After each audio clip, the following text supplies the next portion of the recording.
À toutes et à tous et bienvenue au bain. Alors ici on se trouve donc à Philo au bain, Café Philo. On a le grand plaisir aujourd'hui d'accueillir Grégoire Bouillet. Bonjour. La discussion sera menée brillamment, on en est sûr, par notre ami Sébastien Roth. Et puis on aura différentes lectures de textes. Jean-Luc Grandin qui va béatifier tout ça de façon de parler. Donc voilà, en tant que public, n'hésitez pas, l'idée aussi c'est que ce soit une discussion interactive, donc n'hésitez pas à demander la parole, à réagir, à poser des questions. Voilà, on veut que ce soit autant que possible dans une discussion interactive à plusieurs voix. Juste un petit mot, est-ce que ça embête quelqu'un? Oh non. J'ai toujours un peu peur que le jour où quelqu'un dira oui, je serai sacrément emmerdé. Et sinon, je voudrais te remercier tous, Félicia d'être là, parce que vraiment, on t'a pourri ton dimanche matin, j'en suis désolé.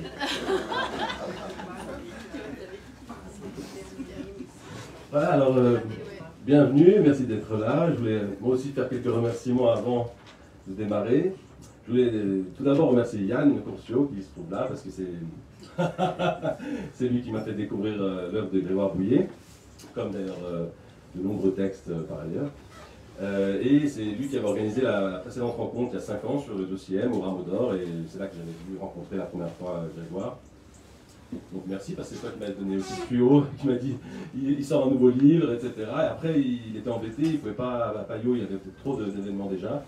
Et alors, après j'aimerais remercier Eric, parce qu'il me dit Eric, est-ce qu'on pourrait organiser une rencontre littéraire dans la yourte des Bains des Paquis? Et puis évidemment, ça a été possible, donc c'est génial. Et Jean-Luc qui, au dernier moment, je lui dis tu peux lire des textes? Et puis il m'a dit ah ouais, ok, 500 balles. Je lui ai dit ok, bon bah, on va essayer de voir ce qu'on peut faire. Donc c'est vraiment sympa, merci à tous. J'en fais 400. Alors je vais vous présenter un petit peu Grégoire Bouillet en quelques mots, et puis après on va pouvoir parler du livre. Donc je vous lis simplement la petite fiche qu'on trouve sur Wikipédia, et puis à partir de là, je vous présente un peu plus mon rapport à son texte, et ensuite on démarre. Donc Grégoire Bouillet est né le 22 juin 1960 à Tizi Ouzou en Algérie française, et il est un écrivain français. Ah.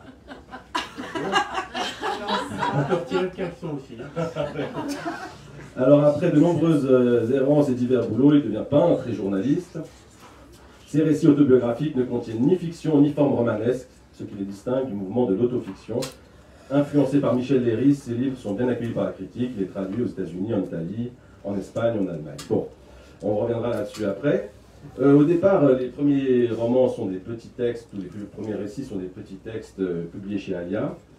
Rapport sur moi en 2002, L'invité mystère en 2004, Cap Canaveral en 2008, et puis ensuite, presque 10 ans sans publication, et justement c'est à ce moment-là que moi, enfin non, un petit peu avant, je l'ai découvert grâce à toi avec L'invité mystère d'abord, mais en 2017, le dossier M, c'est 2 volumes de 1000 pages chacun, donc qui est un truc incroyable. Et puis Charlot déprime, un petit texte aussi en rapport avec les Gilets jaunes en 2019, et puis le livre qui va nous occuper aujourd'hui en 2022, Le cœur ne cède pas, qui fait un peu plus de 900 pages. Voilà, donc en ce qui me concerne, je trouve que c'est une écriture très originale. J'avais jamais rien lu de tel, évidemment, avant. Ce que j'aime, c'est plusieurs choses. Alors déjà, ce côté excessif, qu'il y a déjà dès le départ, même s'il y a moins de volume, mais j'aime beaucoup ce côté transgressif. Et puis aussi, cette écriture polyforme, un peu polyphonique, ça part un peu dans tous les registres. Là, par exemple, dans Le cœur ne cède pas, c'est aussi un peu une fusée à plusieurs étages. Il y a un récit dont on va parler, mais il y a aussi une sorte de niveau méta-diégétique ou métaleptique, c'est-à-dire, on verra, il y a une sorte de commentaire presque sur le processus de l'écriture. Et puis il y a même un 3e niveau, on pourrait dire, bon, on en parlera après. Donc à la fois c'est très très bien construit, donc c'est à la fois une sorte de structure assez implacable, et puis en même temps on a l'impression que ça part dans des digressions, enfin il y a un côté un peu improvisation jazz, enfin quelque chose qui me plaît évidemment beaucoup dans cette écriture-là. Et alors justement, donc, quand on lit cette notice biographique, on a tout de suite envie de poser la question avant de démarrer la discussion sur le livre, c'est quel est ton rapport justement à cette question de l'autofiction, de l'autobiographie, puisque apparemment tout est vrai, mais en même temps ici il y a un dispositif fictionnel dont tu vas nous parler. Mais rien n'est inventé, donc quel est ton rapport à la vérité par rapport à la fiction? Et voilà, c'est un peu la première question pour démarrer. Sympa. Alors, le rapport à l'autofiction. En 2002, quand j'ai publié Rapport sur moi, c'était la vogue de l'autofiction qui arrivait en masse et qui était absolument synchrone de la télé-réalité d'ailleurs, parce que pour moi l'autofiction c'est de la télé-réalité en littérature. Et ça me déplaisait souverainement, et donc exprès j'ai écrit une autobiographie. Qui bien sûr n'a pas été comprise comme telle, puisque tout le monde a considéré que c'était une autofiction, discours dominant de l'époque. Voilà. Aujourd'hui, c'est. Alors, parce que moi je regarde toujours un petit peu le contexte dans lequel j'écris, c'est-à-dire qu'il y a un rapport à la domination, elle est culturelle aussi, et comment s'inscrire en porte-à-faux, en tous les cas, voilà, ne pas être dans le courant dominant, mais au contraire faire partie des dominés. Et là, c'est assez rigolo parce que moi, je me soucie beaucoup de l'écriture du réel, parce que c'est ce qui me passionne le plus, peut-être parce que j'ai pas assez d'imagination, mais parce que je crois surtout que la réalité a beaucoup plus d'imagination. En tous les cas, la réalité est la somme de toutes les imaginations qui la composent, c'est-à-dire celle de nous tous, augmentée de la sienne propre. C'est-à-dire qu'il y a quelque chose qui, pour moi, appartient à la réalité et qui me fascine. Alors, là, c'était un peu particulier. Alors, pour mettre tout de suite dans l'ambiance, je vais vous lire juste ce qu'on appelle très pompeusement l'incipit, enfin, juste le début du livre. Je vais juste vous dire ce livre, la matière, en tous les cas le déclencheur, c'est un fait divers. Alors en 1985, j'ai entendu une émission de radio où il était question d'un fait divers, une ancienne mannequin s'était laissée mourir de faim chez elle, toute seule. On avait découvert son cadavre 10 mois plus tard, momifié. Et à côté d'elle, à côté de son cadavre, il y avait un journal et on s'est rendu compte qu'en fait elle avait écrit pendant 45 jours, les 45 jours qui avaient duré son jeûne, le journal de son agonie. Elle avait écrit le journal de son agonie. Et à la radio, la personne qui parlait des faits divers citait un extrait du journal d'agonie et c'était genre jeudi, 36e jour de jeûne, la langue comme un escargot. Moi, à l'époque, je n'étais pas au meilleur de ma forme, j'allais pas bien du tout, même, on peut le dire. Et ce soir-là, j'entends cette émission de radio et cette phrase, la langue comme un escargot, je ne sais pas, je ne sais pas comment, mais elle me percute. Je suis désolé, Tom, mais je le raconte à chaque fois. Mais j'ai découvert, et c'est pas dans le livre, mais je le regrette parce qu'en 1924, André Breton raconte que dans son manifeste du surréalisme, il raconte que un soir qu'il était somnolent, voilà, il entend une phrase, et cette phrase, il ne sait pas trop si elle est dans sa tête ou si elle vient de l'extérieur, de la cour, ou de il ne sait pas. Cette phrase dit quelque chose comme je vois par la fenêtre un homme coupé en deux. Et cette phrase l'intrigue tellement, elle l'éberlue un peu, et qu'il l'intègre à son matériau politique, et c'est à partir de là qu'il a théorisé l'écriture automatique. Et ce qu'il dit, ce que Breton dit, c'est que cette phrase a cogné à sa vitre. Et je regrette que ce ne soit pas dans le livre, parce que j'ai découvert cette histoire après. Mais la phrase du journal d'agonie de Marcel, puisqu'elle s'appelait Marcel Pichon, cette mannequin, a cogné à ma vitre.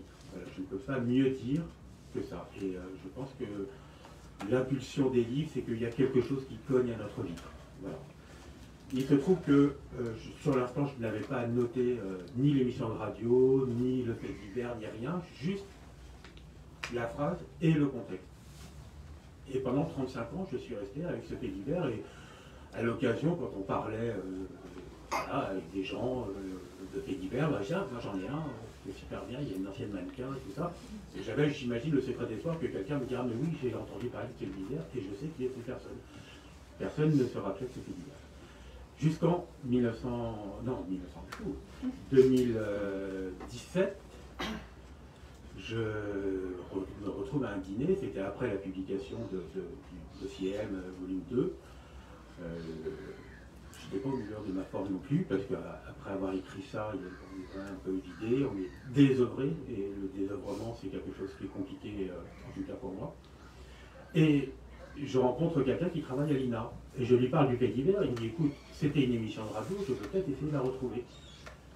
Et bingo, 3 semaines plus tard, il m'envoie une émission de radio. Et c'est là où j'ai découvert que donc, cette ancienne mannequin s'appelait Marcel Pichon, qu'elle s'était laissée mourir de faim effectivement pendant 45 jours, qu'on avait effectivement découvert encore 10 mois plus tard, qu'elle avait effectivement écrit un journal d'agonie, et que tout ça s'est passé 183 au Championnet, dans le Paris 18e, et que ça se passait le 25 août, 24 août 1984. Et à partir de là, je commence à avoir des informations, j'ai son nom, j'ai la date, j'ai le lieu, et là je suis allé mais le soir même sur les archives de Paris en me disant ce serait super de retrouver l'acte de décès, enfin, voilà, le premier geste, voilà. Et en fait, quand vous allez sur les archives, alors je ne sais pas comment ça marche en Suisse, mais en France c'est absolument fantastique, je ne m'y attendais pas. Vous allez sur les archives, vous n'avez pas rien à payer, même pas vous inscrire, et tout est accessible. C'est-à-dire toute la mémoire individuelle et collective est disponible sur Internet. Donc vous tapez n'importe quel arrondissement de Paris, n'importe quel nom, n'importe quelle date, à compter qu'il y ait 75 ans qui se soient écoulés, et vous avez accès à l'histoire des gens. Et c'est même un exercice que je recommande à chacun, parce que c'est un exercice intellectuel, un exercice généalogique, mais c'est passionnant parce que vous avez l'acte de décès, vous remontez à l'acte de naissance, vous avez les parents, vous avez la profession des parents, vous avez les grands-parents, vous avez les lieux où ils ont habité, et vous avez comme ça un monde qui s'ouvre et qui est absolument fascinant. Donc moi, ça m'a rendu d'emblée assez dingue, c'est-à-dire que je suis rentré dans le truc et je n'ai plus cessé de chercher, parce que j'avais 2 questions. La première question, c'est qui se suicide en y mettant un temps fou? Et je trouve... moi, j'ai une mère qui est décédée maintenant, enfin qui était volontiers suicidaire et que jetait plutôt par la fenêtre. C'est-à-dire que les gens, quand ils suicident, généralement, ça va très vite.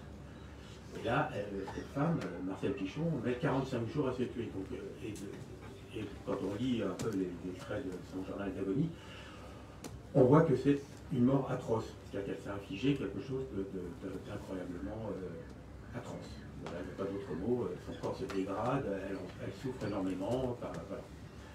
Donc, première question, c'est qui était cette femme? Est-ce qu'il était possible de retrouver la trajectoire qui avait pu la conduire à ça? Alors, je n'imaginais pas percer le mystère, évidemment non. Non, en tous les cas, je voulais au moins éclairer les termes du mystère et remonter au maximum voilà, les éléments qui pouvaient constituer et qui l'avaient amené à se suicider de cette façon-là. Et la deuxième question que j'avais, c'était est-ce que je peux retrouver le journal d'agonie? Parce que je lui prêtais une qualité littéraire, je trouvais que c'était un document exceptionnel. Quelqu'un écrit sa mort en direct. Dans l'histoire de la littérature, je ne connais pas d'exemple. Je connais d'exemples de gens qui ont écrit sur la mort, enfin, voilà, qui ont imaginé aussi la mort, Hugo, le journal condamné à mort, enfin, Hervé Guibert, mais lui, il ne s'est pas infligé, il ne s'est pas donné la mort, c'est la mort, il a eu sida, et donc il peste, enfin voilà. Donc je me demandais qui écrivait en fait ce journal. Est-ce que c'était la vie face à la mort? Est-ce que c'était la mort qui déjà infiltrait l'écriture pour aller vers elle? Voilà, donc j'avais ces 2 axes. Et pendant 1 an et demi, j'ai cherché comme un... J'ai cherché, voilà, j'ai enquêté, j'ai tout ce que je pouvais trouver sur Marcel Pichon. Et au bout d'1 an et demi, voilà ce que j'ai rencontré. J'ai retrouvé les petits-enfants de Marcel Pichon. Et c'est le début du livre. Monsieur Bouillet, avoir accepté de vous rencontrer était une erreur. Quelques jours ont passé depuis notre rencontre et je vous informe que je m'oppose fermement à votre projet de livre sur ma grand-mère. Vous m'avez fait part de votre inexplicable passion pour l'histoire de ma grand-mère, cela vous regarde. Moi, ce que je ne m'explique pas, c'est votre insistance et les recherches extrêmement intrusives que vous avez menées sur ma grand-mère dans l'optique de votre livre. Je les trouve déplacées et choquantes. Je vous dis donc mon refus le plus ferme à ce que vous écriviez un livre concernant ma grand-mère ou qui impliquerait n'importe quel autre membre de ma famille. Je suis certaine que vous respecterez ma décision. Je ne doute pas que vous trouverez ailleurs matière à exercer vos talents littéraires et à investir vos inexplicables passions. Avec mes salutations. Ce mail était signé, une consonne, une voyelle, il était signé, roulement de tambour, vais-je le dire, courir le risque, braver la menace, sachant que la décision que je vais prendre modifiera tout ce que je vais écrire à partir de maintenant, irrévocablement. Sachant qu'il ne s'agit pas seulement du livre à venir, mais de la société tout entière, de ce qu'il est possible de dire de la réalité. Voilà qui dépasse largement mon cas personnel, même si je me retrouve impliqué au premier chef. Des questions? C'était pour relancer le livre. Hein. Vous comprenez pourquoi 900 pages. Voilà, effectivement, donc on peut reprendre à partir de là. Donc l'enquête commence, démarre, et pour parvenir à découvrir la vérité ou à éclairer un peu les termes du drame, sur Marcel Pichon, le narrateur crée une société de détectives qui s'appelle Be More and Investigation. Et c'est peut-être la première fois aussi dans ton travail qu'il y a des personnages fictionnels, hein, puisque c'était aussi une manière de contourner l'obstacle voilà, qui était posé par ce mail. Et donc, nous avons Bimor, qui est détective, et son assistante Penny, qui vont mener l'enquête durant tout le récit. Et donc, je voulais que Jean-Luc peut-être nous lise un peu ce passage sur la création de cette société. Peut-être juste un petit mot. L'intérêt d'avoir lu le début du livre, c'est que, ça pose les enjeux du livre lui-même.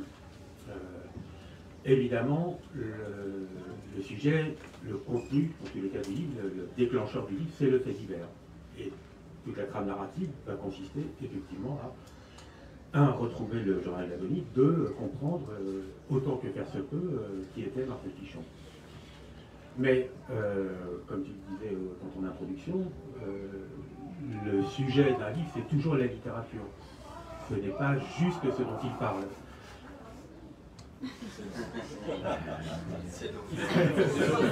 C'est le rebelle. Et donc, poser d'emblée l'idée qu'il y a un interdit de dire la vérité, c'était extrêmement intéressant comme thématique qui va sous-tendre tout le livre. C'est-à-dire que qu'est-ce qu'il est possible de dire, comment dire malgré l'interdiction, sachant que je ne méprise pas du tout, je ne ricane pas du tout sur le fait que la petite fille m'est interdit de parler de sa grand-mère. Évidemment, ce n'est pas ça le fond de l'histoire. Il y a quelqu'un qui ne veut pas, je respecte les décisions, mais moi, il faut quand même que je trouve des moyens. Et c'est là où, ce que je n'avais jamais fait de ma vie, j'ai inventé, effectivement, un détective, Bimor, Gilles Baltimore, qui est un peu comme moi, vieux, blanc, hétéro, avec tout ce que ça charrie de bordel, démonétisé aujourd'hui. Et il a une assistante qui s'appelle Penny, qui elle est une jeune fille très de notre époque, c'est elle l'avenir. Ma compagne m'a sorti cette phrase que j'ai trouvée délicieuse et que je regrette de ne pas avoir mis dans le livre, c'est en fait, Penny, c'est du genre à aller dans un restaurant asiatique et à commander du porc à la sauce MeToo. Voilà. Voilà. Et donc, ça crée En même temps, ils peuvent se parler. Alors, ils ne sont pas d'accord, mais ils peuvent se parler. Et ce qui était très intéressant, c'était que des personnages de fiction enquêtent sur la vérité qui a eu lieu. Et ça m'a passionné. C'est-à-dire que tout ce que Bimor et Penny trouvent est rigoureusement certifié, exact, réel concernant Marcel Pichon. Il n'y a pas un mot d'inventé sur Marcel Pichon. Tous les événements qui la concernent, mais ce sont des personnages de fiction qui la trouvent. Donc d'un côté, la vérité se déployait à l'intérieur d'un cadre de fiction, c'est-à-dire de la liberté de créer, et de l'autre côté, la liberté de créer était au service de la vérité. Et aujourd'hui, dans la littérature, il y a une espèce de conquis assez fort qui est que vous ne trouvez presque plus rien, en tous les cas dans la structure dominante, vous ne trouvez plus rien qui ne soit pas inspiré de faits réels. Parce que tout semble aujourd'hui inspiré de faits réels, c'est l'argument commercial là-dessus. Et en même temps, quand vous lisez, vous ne savez jamais très bien qu'est-ce qui est vraiment vrai et qu'est-ce qui est vraiment faux. Donc il y a une espèce de frontière comme ça très très ambiguë sur... en fait, il y a plein de gens qui disent que la vérité, en fait, on s'en fout. Enfin, généralement, c'est les romanciers. Ils plaident pour leur paroisse, ils ont bien raison. Mais pour moi, la vérité, ça compte. C'est important la vérité. C'est-à-dire que dire que la vérité n'existe pas, c'est quelque chose que l'on peut dire une fois qu'on l'a beaucoup cherché. Et à la fin, effectivement, on peut dire, bah, ok, la vérité, on ne l'a pas trouvée. Mais on l'a quand même vachement cherché. Et si vous commencez à dire, c'est un postulat de départ, la vérité n'existe pas, bah, finalement, c'est l'impunité pour le mensonge. Et ça, moi, j'ai du mal avec ça. Donc, c'est pour ça que c'était très important d'arriver à trouver un dispositif, qui est un dispositif fictionnel, mais qui soit au service de la vérité. Suis-je clair ? Je sais pas si on peut... Alors maintenant, sur Guimard et Pénible, c'est ça? Ouais, c'est possible. Voilà, Donc, à partir de là, parce que je me réveille... Non, pas du tout. Alors, dès qu'il y a des erreurs, c'est la faute de Sébastien. Non, regarde. Ah bah ça peut être là, mais ça peut être un peu après. Tu peux commencer tout. Comment ça fait? Ouais, tu peux commencer après. C'est la naissance du... c'est pas le dialogue que vous voulez faire, là? Non, juste au moment où Ah, il faut prononcer Guimard, au moment où ça a la naissance de Je peux vous laisser un moment? détective. tu viens en même temps pour discuter. Non, mais... Comme si tu veux, je te pose un autre. D'accord, qu'est-ce que tu voudrais? Bah, moi, je pense que le corps, comme on était sur Pénible Guimard, je trouvais plus intéressant, c'était pas ce truc. D'accord, alors je prends un Vous autre. pouvez parler entre vous, enfin, Prenons un on autre. est au bain de practice, hein. Alors sinon, tu lui discutes entre eux sur Ouais, la voilà. c'est page 200. Voilà, page 200. Voilà. 201. Voilà. Nous allons... Tu connais bien ton livre. Voilà. Voilà le problème. Ah, non, mais c'est ça, t'as raté. Mais dans le livre, ça en est bien. Voilà, page 200. 2 minutes. Voilà. Quand ils discutent entre eux, alors ça peut commencer où vous voulez, et puis... que tu vois. Alors l'extrait, c'est sympa, il fait 40 pages. Hein. Installez-vous correctement.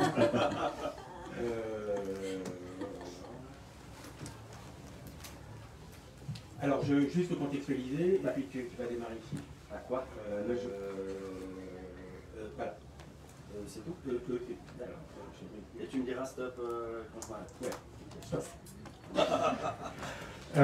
Donc la difficulté dans l'enquête sur Marcel Pichon, c'est qu'il n'y a rien sur elle.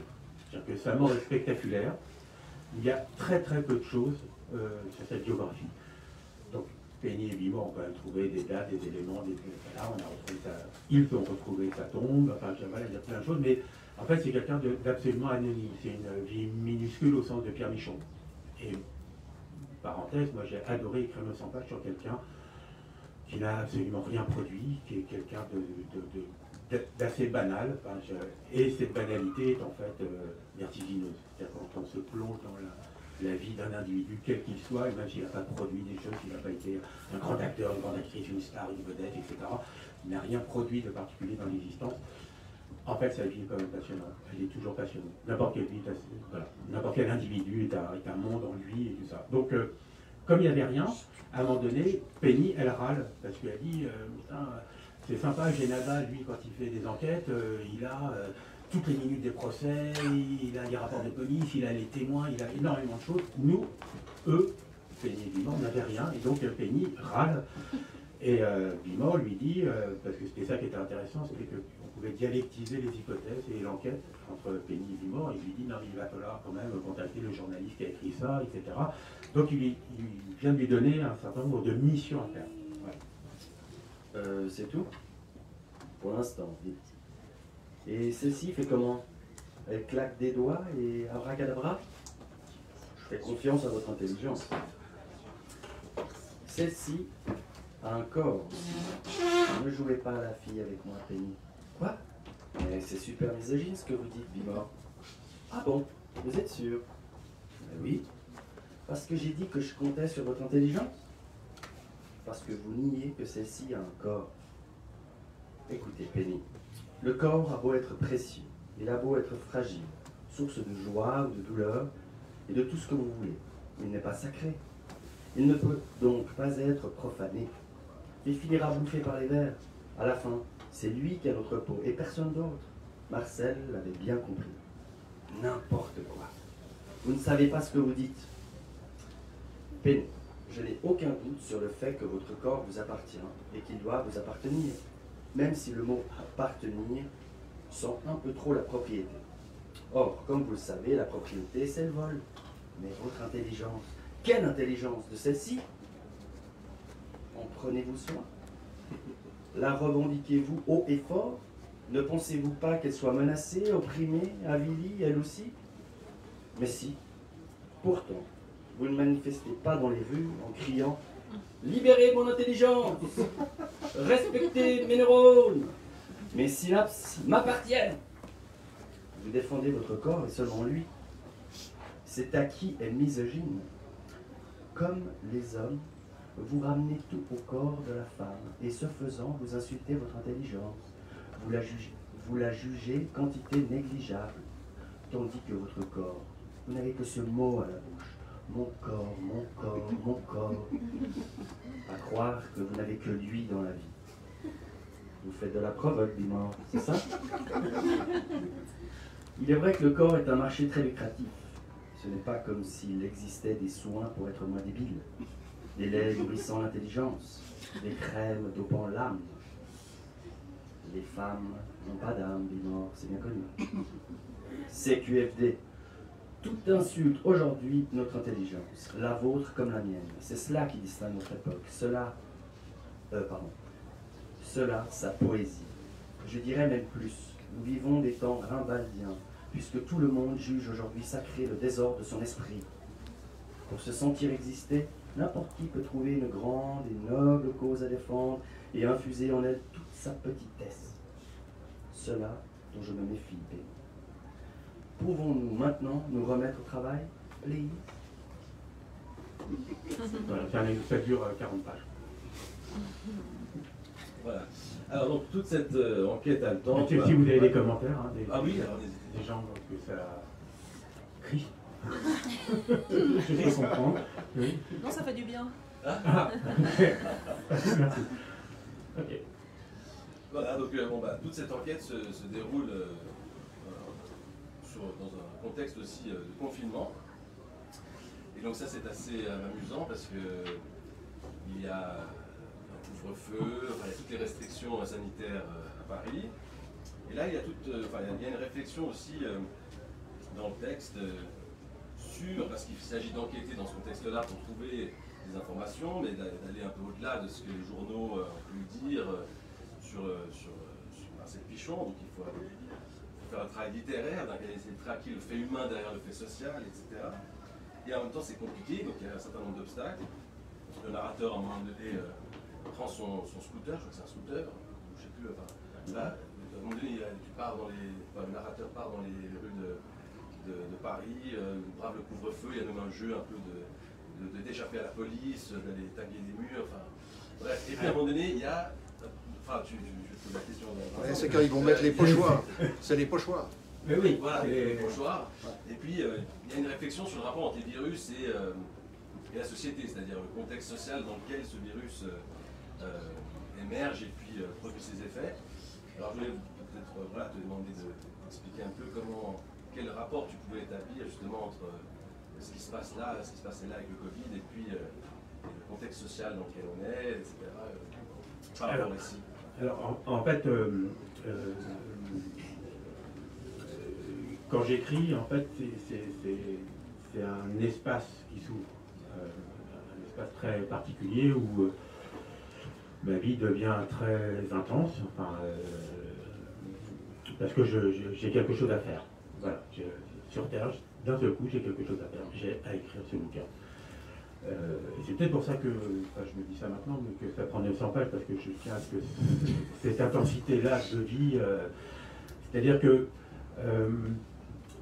les factures EDF, le bordel social, l'imbécilité des gens, tout ça existe toujours, mais n'est plus au premier plan de mon existence. C'est-à-dire que je suis plus immergé dans le quotidien qui est celui que nous connaissons tous, mais ça passe au second plan. C'est-à-dire je continue de payer mes factures EDF, mais j'en ai plus rien à foutre parce que j'ai beaucoup mieux à faire que ça. Et donc quand j'écris, je suis en même temps incroyablement attentif au fait même que j'écrive dans un certain temps, et donc j'entends des choses et tout peut rentrer dans le livre. Donc au début je voulais... Donc toute cette histoire est arrivée quasiment au moment du Covid. Je dis le Covid, il n'y a pas de raison de féminiser le fléau. Donc je suis très bimorme, mais enfin quand même. Et donc il se trouve que c'était pendant les périodes de confinement, ce qui moi m'a absolument pas dérangé, parce qu'en tant qu'écrivain, de toute façon je suis le cul sur ma chaise pendant 10 heures par jour, donc c'est pas pour moi une catastrophe de pouvoir sortir. Si ce n'est que de temps en temps j'avais quand même des recherches à faire, que c'était compliqué, les archives de Paris étaient fermées, enfin voilà, il y avait des trucs qui entraient. Mais au début, Penny, elle dit, mais quand même, parce qu'elle est jeune, donc il lui manque aussi un peu de la culture historique et tout ça, et elle trouvait, comme Marcel Pichon, donc elle est née le 3 février 1921, à Paris 15e, et elle s'est mariée en octobre 1940. Et donc, ça voulait dire quoi, se marier en octobre 1940, alors que ça fait 3 mois que Paris est occupé par les Allemands, que la France est dans une débâcle totale, et qu'elle va se taper quand même 5 ans de restrictions alimentaires, elle va avoir froid, elle va avoir faim, comme la majorité des Parisiens. Et donc, on s'est un peu plongé, je me suis plongé en tous les cas dans les archives pour essayer de comprendre c'était quoi ces 4-5 années de la vie des Parisiens. Et à un moment donné, Penny intervient pour dire ah non, mais en fait, là, ce que nous vivons, là, le Covid, le couvre-feu, tout ça, c'est comme en 40. Et non, il lui dit bah non, faut pas déconner, quoi. Enfin, en 40, le moment du couvre-feu, si jamais vous faisiez toper par les flics, c'était pas 175 € d'amende que vous risquiez, c'était vous passiez la nuit en prison, et si jamais un soldat de la Wehrmacht ou un nazi s'était fait assassiner dans la nuit, eh bien, vous faisiez partie de la fournée qui était exécutée. Donc, excusez-moi Penny, mais on va respecter un petit peu la comparaison, quoi, voilà. Et elle revient plusieurs fois, etc. Et donc c'était très intéressant de... À un moment donné, je ne voulais pas du tout parler de ça. Mais il se trouve que Penny a chopé le Covid. Je vous rappelle que c'est un personnage fictif. Hein. Mais elle a chopé le Covid, donc il fallait bien parler un petit peu. Donc, bon, j'ai fait 2 pages, je me suis dit sur 900, je vais faire 2 pages sur le Covid. Voilà, c'était sympathique, mais ce n'est pas les pages que je préfère par ailleurs, parce que ce n'est pas la matière la plus libre. Bon, je voulais quand même qu'on lise un peu, parce que ça m'avait fait tellement rire ce passage. Bah, vas-y, ouais. Alors, en fait, le truc aussi intéressant, c'est ça. Voilà. Donc Penny est malade, et Guimard l'appelle au téléphone et il est quand même un peu inquiet. Bon, en même temps, il sait bien que c'est bien 1% des gens seulement qui meurent, donc ça fait 99% de chance qu'elle survive. Elle est jeune, elle est saine, elle mange correctement, enfin voilà, donc elle n'a pas de problème de particulier, donc a priori. Mais quand même, il est quand même évidemment inquiet, parce que nous avons tous été extrêmement inquiets, de façon légitime et de façon surlégitime aussi. Donc voilà. Surtout que cette crise n'est pas sanitaire, dis-je à Penny, pour la rassurer, ou pour me rassurer moi. Ce serait le cas si 100% des personnes contaminées passaient l'arme à gauche, ou même 50%, à l'instar du virus Ebola. Rien de tel avec le Covid-19. On en est même très loin. Vous n'avez rien à craindre, ma petite Penny. Au vrai, il s'agit d'une crise hospitalière liée à des décennies de coupes dans le budget de la santé et à des suppressions massives de lits et de personnel dans les services de réanimation. Ce n'est pas un Chinois mangeant du pangolin qui est à l'origine du merdier. Vous m'écoutez, Penny? La preuve qu'il s'agit d'une crise hospitalière, c'est qu'ils nous ont dit au début de la pandémie que les masques ne servaient à rien contre le virus parce qu'ils n'en avaient pas en stock, et dès qu'ils ont reconstitué les stocks, hop, les masques sont devenus obligatoires et on se prend même une prune si on n'en porte pas. Fallait oser. Ces gens se permettent vraiment tout. Qu'est-ce que cela leur aurait coûté de dire la vérité au lieu de mentir comme toujours ils mentent et nous prennent pour des bites? Je vous jure, Penny, ils ont raté une occasion en or de récupérer un peu de crédit. Tout le monde aurait compris s'ils avaient dit « Bon, on a merdé, on n'a pas de masque, désolé, mais en attendant qu'on reconstitue les stocks, protégez-vous, c'est important, il en va de votre santé et de nos capacités hospitalières. » Au lieu de quoi? Ils ont dit que se protéger ne servait à rien. Mais c'est quoi leur problème? C'est quoi ce cirque? On joue à Jacques a dit, c'est ça? Jacques a dit les masques ne servent à rien et hop, personne n'en porte. Jacques a dit portez un masque et tout le monde doit en mettre un. Jacques a dit restez chez vous, sortez, restez confinés, faites-vous vacciner et tout le monde est resté chez soi, sortir, se confiner, se faire vacciner. Jacques a dit pissez dans un violon et tout le monde pisse dans un violon. Allez tous vous faire foutre, bande de ploucs, et tout le monde d'aller se faire... Eh non, bande de ploucs, perdu. Vous êtes tous éliminés car Jacques n'a pas dit, Jacques a dit allez tous vous faire foutre. Mon Dieu, là on en est, tous autant que nous sommes. Cela le game, cela la réalité, cette fiction de chaque instant, avec Big Jack dans le rôle du grand Manitou de la démocratie et tout le monde lui obéir. Camus disait que mal mener les choses ajoute au malheur du monde. Cela fait toujours du bien de citer Albert Camus. On est tout de suite pris au sérieux. N'empêche, si on ne nomme pas un problème, on n'a aucune chance de lui apporter une solution. Et si on le nomme fallacieusement, c'est pour ne pas y remédier. C'est pour créer de nouveaux problèmes. Cela ne fait qu'ajouter des problèmes aux problèmes. Merci. Voilà, tiens, Ce qui est intéressant dans le truc, c'est que c'est ce rapport à la réalité comme fiction. J'ai dit tout à l'heure que moi, je faisais partie des gens qui se soucient de l'écriture du réel. Enfin, dont les enjeux, c'est l'écriture du réel. Et en fait, écrire sur le réel, c'est écrire sur les récits qui constituent le réel. Pour me faire comprendre, le capitalisme est un récit. C'est rien d'autre qu'un récit. C'est un récit qui a triomphé, mais c'est un récit. On peut dater le moment où l'histoire a démarré, donc c'est une histoire, et puis un jour cette histoire se terminera. En attendant, on vit dans un récit, et donc il n'y a que des fictions. Et donc c'est très intéressant pour un romancier, en tous les cas, d'abord de dévoiler la fiction, qui se fait passer pour la réalité, et qui est notre réalité, et d'un autre côté de lui opposer aussi d'autres récits, parce que je crois que c'est un peu ça la mission peut-être de la littérature. Il y a un exemple très concret dans le livre, c'est la façon dont la presse a parlé du fait divers de Marcel Pichon. C'était absolument passionnant, donc toute la presse, fin août 1984, a fait sa une, tous les journaux, quand je dis tous les journaux, ce sont tous les journaux, alors pas en Suisse, mais en France en tous les cas, ils ont parlé de... Et la télévision aussi a ouvert... Je peux... Tiens. Ouais. Non, il y a un autre truc. C'est un exemple que j'ai déjà sélectionné.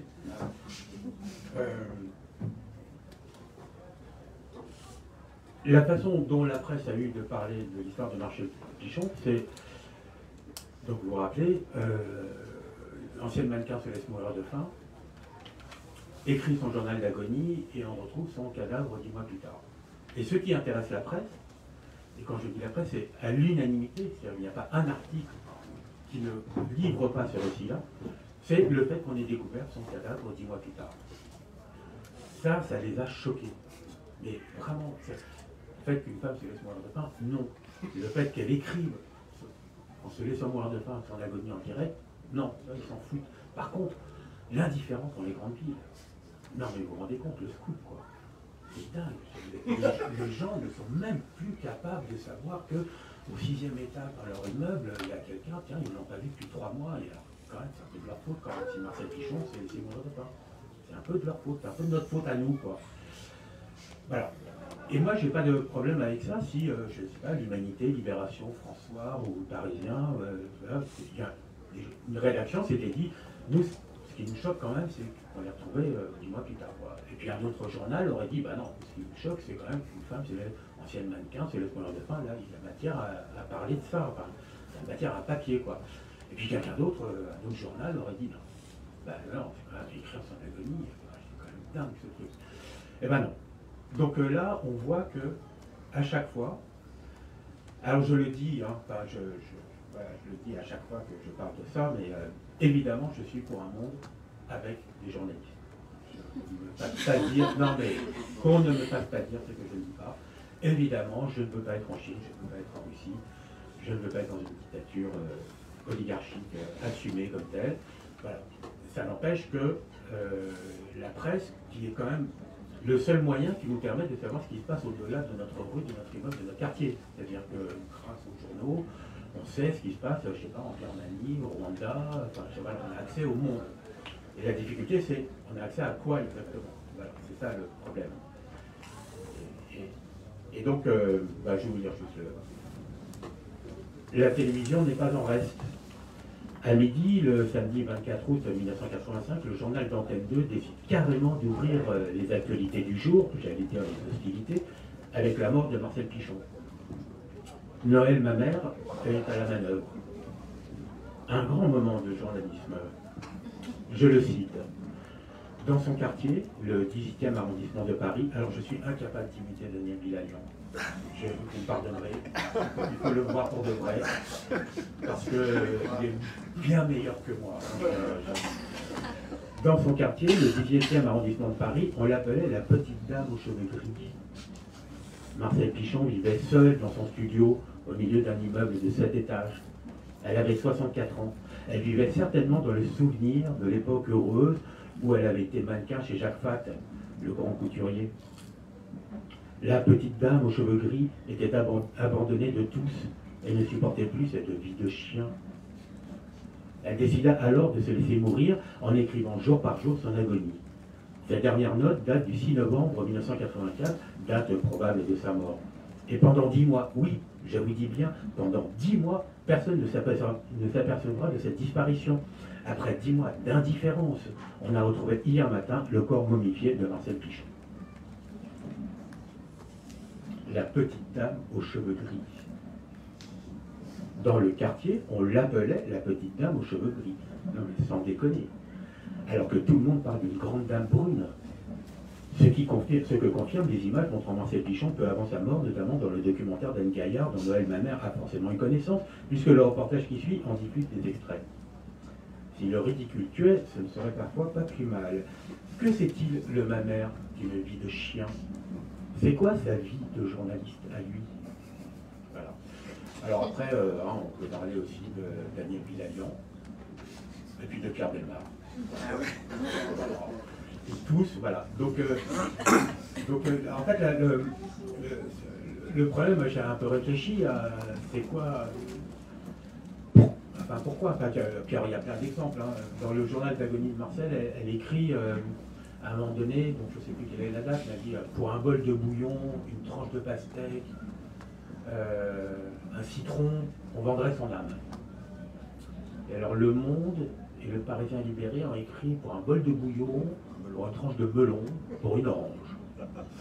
Il faudrait qu'on explique comment la pastèque, c'est quoi le problème avec la pastèque dans la presse, voilà. C'est quand même... Donc il y a des vertiges, hein, vraiment, quand vous lisez, quand vous épluchez, vraiment Alors, moi, la difficulté que j'ai eue avec ça, c'était... alors, c'était pas de me dire que... ouais, c'est le grand patron, là. Évidemment non, j'ai passé à la question. C'est... Je crois que la difficulté des journalistes, c'est qu'ils sont payés pour dire ce qu'ils savent, le peu qu'ils savent. Et ce qui serait super bien, et ceux qui ne le savent pas, ils le savent quand même. C'est ça qui est fou. C'est-à-dire que ma mère, il dit quand même, elle vivait certainement dans le souvenir de l'époque heureuse. Waouh, il n'en sait rien, hein. Il n'en sait strictement rien. Mais ils ne peuvent pas dire qu'ils ne savent pas. Donc il dit, bah ouais, elle vivait, voilà. Et en fait, il nous livre. Et c'est ça le problème que j'ai dans la presse, mais je pense que vous n'êtes peut-être le seul, mais il faut savoir quoi faire de ce problème. C'est qu'il livre, l'information nous est toujours livrée avec ce qu'il convient d'en penser, avec le récit qui va avec. C'est jamais juste l'information, c'est aussi, il y a un récit qui va avec. Et là, le récit, c'est l'indifférence dans les grandes villes et dans les sociétés modernes. Voilà. Donc ce qu'il faudrait, c'est que, super que les journalistes qui bossent quand même, hein, pour ramener de l'information, en fait ce qu'il faudrait, c'est qu'ils soient payés pour donner l'information et qu'ils soient payés encore plus cher pour dire ce qu'ils ne savent pas. Parce que s'ils assumaient le fait que ça, on ne sait pas pourquoi Marcel Pichon s'est tué, au lieu d'écrire, de dire, elle vivait certainement dans le souvenir sous-entendu, ben, c'est pour ça, ben, voilà, elle avait été heureuse, et maintenant, je ne vois pas en quoi le souvenir de sa vie de mannequin aurait été expliquerait que ce soit laissé mourir de faim et infliger une torture pendant 45 jours et écrit le journal de son agonie. Donc, ces lacunes-là, elles sont jamais assumées. Voilà. Et le jour où on paiera suffisamment les journalistes pour qu'ils disent ça on le sait, mais ça on ne le sait pas du tout.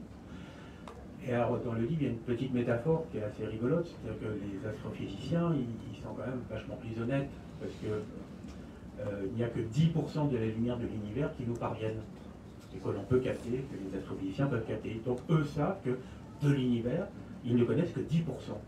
Ça veut dire que 90% leur échappe. Ils ne savent rien d'où ils peuvent spéculer, etc.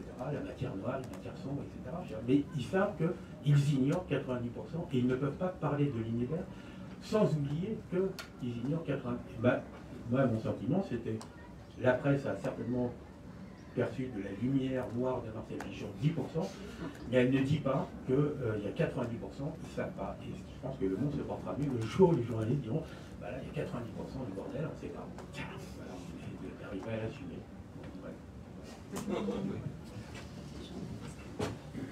Alors justement, l'enquête se poursuit, etc.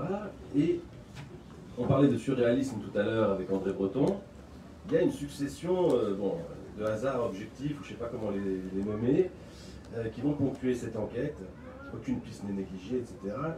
Et justement, Bimor et Penny vont avoir recours, y compris à l'astrologie, à tout ce qui est un peu paranormal, occultisme, enfin, parce que l'enquête, il y a des moments où l'enquête patine, ou on patauge, enfin, ça, on n'arrive pas à avancer, à trouver plus d'indices. Et donc, voilà, j'aurais voulu, même Elisabeth Tessier, qui est...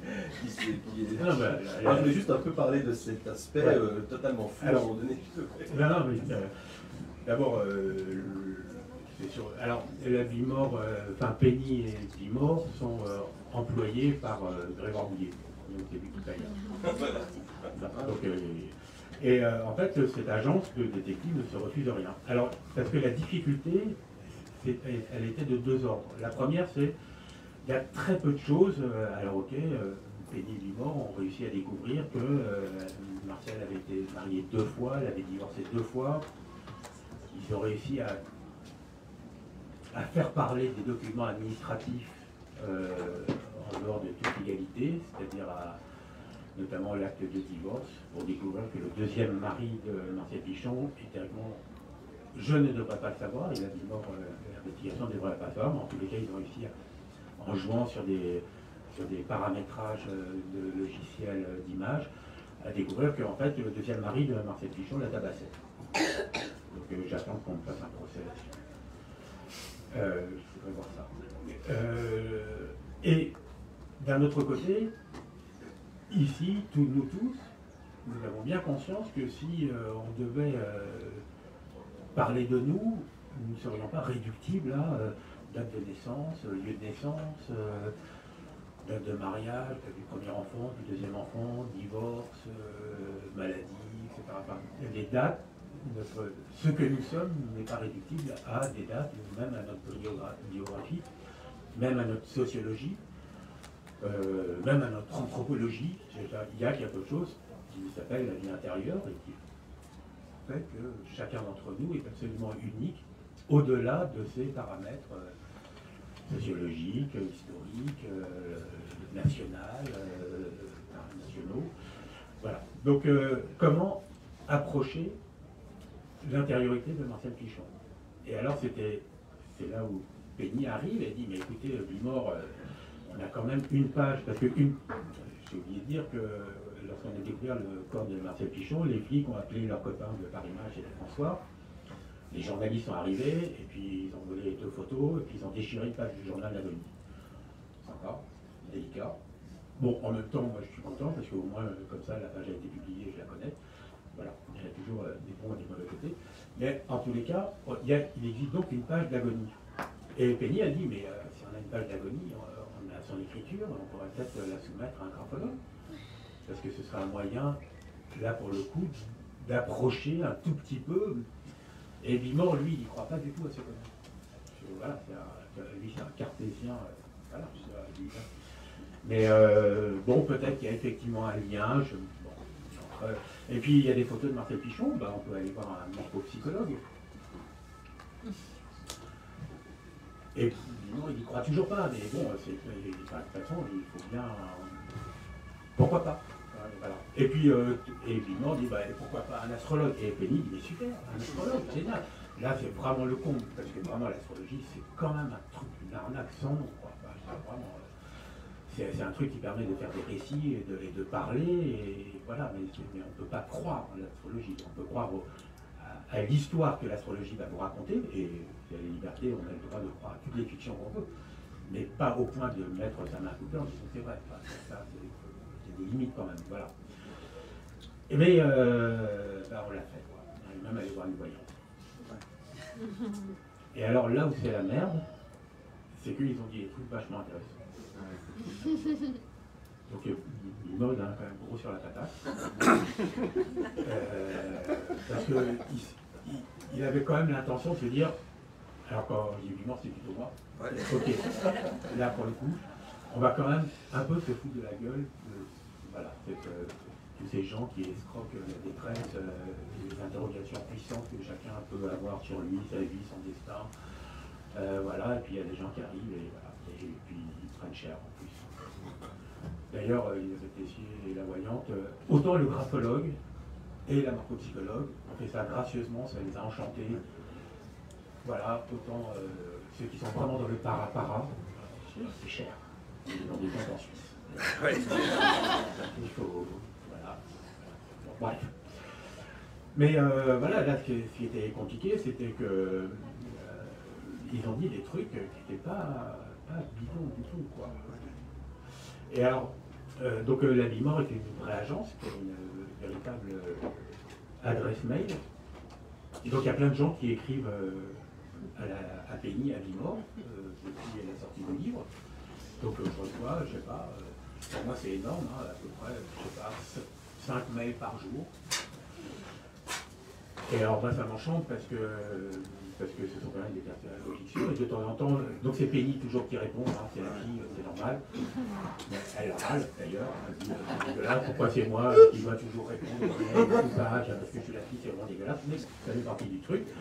Et assez souvent, elle termine le mail en disant dites, ne trouvez-vous pas étrange de correspondre avec un personnage de fiction? Et les gens jouent le jeu, quoi. Ça, c'est génial, quoi. Ils disent bonjour, Bimor, bonjour, Penny, etc. Ils ne s'adressent pas du tout à Grégoire Mouillet, ce qui, moi, m'arrange beaucoup.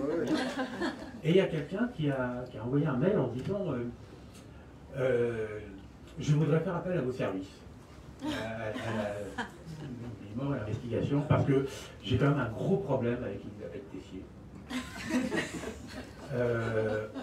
Elle a quand même découvert, parce que, bon, évidemment, on ne va pas pouvoir résumer, mais enfin, la mère de Marcel, alors dans ce que l'on peut essayer de comprendre de la vie de Marcel Pichon, qui, je vous l'ai dit, elle a été tabassée par son deuxième mari, mais sa mère l'a abandonnée quand elle avait 8 ans. Donc il y a un long passage sur c'est quoi se faire abandonner par sa mère, voilà, c'est quoi les conséquences psychologiques. Voilà, on peut imaginer que c'est un des traits marquants, en tous les cas, de sa vie éventuellement psychique. Et Elisabeth Tessier, dans son... Et je précise que tout a été fait dans un protocole absolument scientifiquement rigoureux. C'est-à-dire que je n'ai eu aucun contact avec Elisabeth Tessier. Le jour dit, j'ai juste envoyé la date de naissance, le lieu de naissance, l'heure de naissance, puisque j'avais les documents d'état civil, et rien d'autre. La voyante, rien. Le graphologue, j'ai découpé le journal d'agonie pour reprendre des bouts de phrases, de façon à ce qu'à aucun moment, je disant ça, il dit ah bah c'est un journal d'agonie, donc je vois très très bien le portrait que je peux en faire. Voilà, j'ai vraiment été très très scrupuleux là-dessus. Et Elisabeth Tessier, dans le mail qu'elle m'envoie, enfin, voilà, avec son thème astral, la carte du thème astral et tout ça, qui est publié dans le livre d'ailleurs, elle a dit, bah, à 8 ans, sa mère a été, alors Mercure par machin truc, hein, je sais pas quoi, voilà, abandon de la mère. Bon. Et puis 64 ans, je vois un gros truc là, alors ça doit être le lion, je sais pas quoi, j'ai oublié. Là, je suis probablement mort. Marcel est morte à 64 ans et sa mère l'a abandonné. Voilà. Et donc, la Bimor à l'investigation reçoit un mail de quelqu'un qui dit problème avec Elisabeth Tessier, parce que si c'est vrai, mon monde s'écroule. C'est-à-dire que la représentation cartésienne que j'ai du monde, ma foi dans la science, si ça c'est vrai, alors là, moi je ne sais plus comment vivre, quoi. Et donc je voudrais demander à l'agence des études Bimor Investigation, qui a prouvé ses mérites, hein, voilà, d'enquêter pour savoir comment Elisabeth Tessier, où est l'escroquerie. Parce que ça, vraiment, c'est pas possible qu'il n'y en ait pas. Donc elle s'est renseignée, je ne sais pas trop comment, mais il faudrait vous enquêter là-dessus. Merci. Ah, vas-y, tu peux? Non, mais... Au contraire. Non, ça va. Mais Grégoire, c'est absolument fascinant quand Penny et Bimor font appel à la morphopsychologue, à la voyante, Tessier, etc., la graphologue, mais celle qui met dans le mille, c'est quand même la voyante dans le sud-est asiatique. Ouais. Et alors moi, effectivement, quand on passe du niveau cartésien de Bimor à toutes ces sphères ésotériques, on se dit, bon, d'accord, mais comme tu viens de dire, on arrive quand même à des résultats qui sont vrais. Oui, mais j'ai pas envie de le dire trop fort non plus. Non, d'accord. Mais, alors, en lisant le livre, on se dit, où est la part de vérité, où est la fiction? Donc là, on est en train de comprendre... Dans le livre, tu veux dire? Ouais.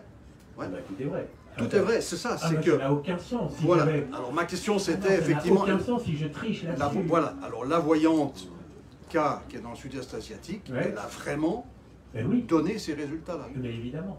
Ah mais, C'est extraordinaire. ah non, mais je serais incapable. Ouais, D'abord, mais l'expérience n'a aucun sens si c'est moi qui prémédite les réponses. C'est ça, c'est ça. Moi, je suis dans la naïveté et dans l'honnêteté absolue du truc. Ouais. C'est-à-dire que on va faire ça, on va appeler une Ouais. astrologue, on va consulter une voyante, il y a même un radiesthésiste pour retrouver Ouais, c'est ça, avec le truc, pendule. Ouais. le pendule.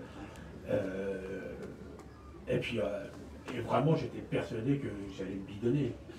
C'est-à-dire que ça allait tellement grotesque, tellement... Et on voit bien, enfin, la voyante, il y a une critique d'ailleurs, Oui. parce que je dis tout ce qu'elle raconte, enfin voilà, elle fait un portrait, En 26 je points. sais pas, ouais, apocalyptique Ouais. de Marcel Pichon. Et ça, bon, je reviens tout de suite après, parce que c'est ça qui pour moi est presque le plus important. Et effectivement, elle fait un truc, elle fait un portrait, elle déteste les ondes qu'elle reçoit, elle lui envoie un truc, vraiment, cette femme était abominable. Et moi, quand je fais l'analyse, parce que j'ai tout enregistré, hein, j'ai les ondes, enfin, sur Twitch, je ne sais plus, enfin, un truc en vidéo, ce qui était par ailleurs assez ça m'a un peu dépité de faire une séance de voyance en visio, quoi. Je m'attendais quand même à un peu de pas prendre des larmes, des bougies, un peu d'encens, enfin genre Victor Hugo, quoi. Enfin, et d'ailleurs j'ai relu les rapports médiumniques qu'il a quand il est à Jersey, qui fait tourner les tables et tout ça, c'est génial, quoi. Voilà. Ok. Et je sais plus ce que je voulais dire. Victor Hugo. Ouais, Victor Hugo, il s'est guéri profond. Ouais, donc c'était un peu ta fin de vidéoconférence, mais bon, voilà. Et, ah oui, c'est ça. Et après, que moi, revisionnant la bande et puis racontant tout ce qu'elle me raconte, évidemment, je fais l'analyse aussi, et je vois bien comment elle n'arrête pas de guider, de s'appuyer. Elle me dit, non mais, elle vivait quand même, moi c'est ce que je sens, enfin, elle cligne des yeux, hein, c'est super bien des yeux, hein, c'est vraiment, c'est très très fort là-dessus. Et il dit, non mais, alors je vois une enfance vraiment dans un quartier très populaire, ça crie et tout ça. Alors, ça vous parle? Et alors, je dis, ouais, non, le 15e, oui, c'est ça, le 15e, oui, je vois. Donc, on voit bien comment elle s'appuie, et à la fin, elle n'arrête pas de vous guider dans l'entretien, et vous lui donnez énormément d'informations, qu'elle vous ressort, mais démultipliées, vous avez l'impression qu'elle a, putain, c'est dingue, quoi, c'est vrai qu'elle a mis le 15e, quoi. Alors, vous venez de lui dire, mais vous n'avez pas... Donc, voilà, il y a ça, mais il y a quand même un portrait global de Marcel, qui se trouve avoir été absolument vérifié par son petit.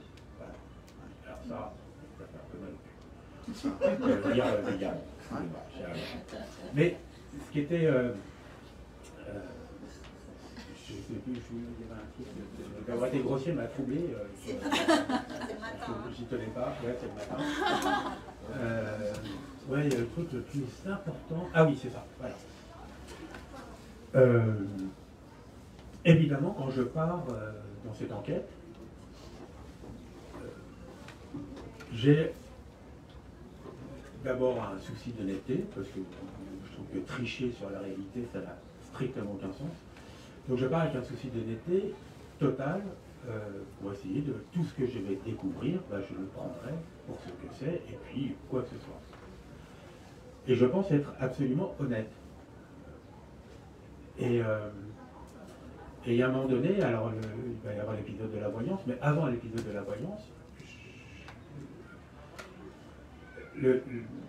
tel que je parle de la chose, on imagine bien qu'on a tous une vague compassion pour Marcel Pichon, pour cette femme qui, à 64 ans, s'est laissée mourir de faim toute seule chez elle, a souffert une agonie épouvantable et a raconté son agonie. Donc on a un sentiment quand même pour elle. Et je me souviens, à un moment donné, pendant mes recherches, je tombe sur les archives, ce sont les archives Harolsen, qui compilent 26 millions de documents sur les personnes qui ont été persécutées par les nazis. Parce que comme elle était, elle a eu 19 ans dans les années 40, et que je dis, bah, peut-être qu'il y a des trucs à chercher là-dedans, et voilà. Et je tombe sur, dans les archives, Harolsen, donc voilà, en Allemagne, Pichon-Marcel. Il y a une Marcel Pichon qui a été persécutée par les nazis. Marcel Pichon, né à Paris. Et là, waouh, super. Et puis, ah mince, elle n'est pas née en 1921, elle est née en 1923. Et moi, je le raconte vraiment tel que je l'ai vécu, parce que c'est ça qui me trouve le plus. C'est ça mon boulot. Et je dis, ah merde, dommage. Et là, je me dis, non, ça va mal à la tête, quoi. Tu aurais aimé qu'elle ait été persécutée par les nazis. Parce que ça aurait été, d'un seul coup, tu aurais eu la grande histoire, aurait expliqué la petite histoire de Marcel Pichon. Parce que l'horreur nazie, en fait, serait la clé. Et bien sûr, l'horreur nazie, quoi. Et là, c'est là où j'ai compris que, d'abord, c'était vachement bien de me prendre la main dans le sac, j'aurais fait mon piano, quoi. Ça aurait été trop bien.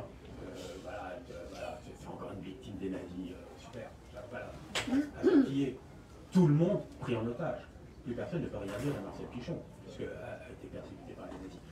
Donc, c'était super de me rendre compte que, moi aussi, alors si vous croyez au-dessus de ça, je pouvais tomber dans ce genre de piège littéraire, bien empathique, bêtement empathique, et on va s'appuyer comme ça sur une empathie obligatoire.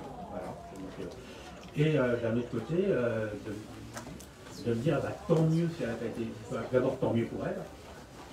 C'est un minimum, tant mieux pour elle, elle n'a pas été persécutée par les nazis. Et ensuite, de pouvoir, du coup, restituer Marcel à son propre choix sans que la Shoah et voilà, me viennent mettre son Marcel dans cette histoire. Ce qui était d'autant plus rigolo, c'est que moi, je me fous un peu de la mode, je dois dire. Mais il a bien fallu. Ah, la Shoah, ça va partir.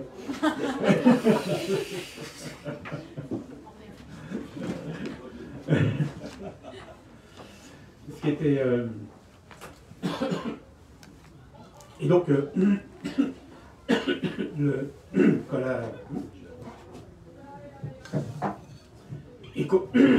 quand la voyante fait un portrait apocalyptique de méchanceté, d'abomination de Marcel Pichon, en fait, c'était là où j'ai vraiment vu que, aussi honnête que j'avais voulu l'être, en fait, toute l'enquête souffrait depuis le départ d'un biais de compassion. Et que ce biais de compassion était un frein à l'obtention de la vérité. Et que pour obtenir la vérité, il fallait à un moment donné dépasser cette compassion originelle qui faisait que j'avais une sympathie légitime pour cette victime qui était Marcel et qui, je découvrirai que c'est plutôt elle qui a fait son malheur que le monde, que les gens, que les autres. Voilà, c'est elle qui a fait son malheur. Je crois. Je ne sais pas s'il y a une question. Moi j'aime bien quand on pose des questions. Alors si c'est pas le cas, encore un peu.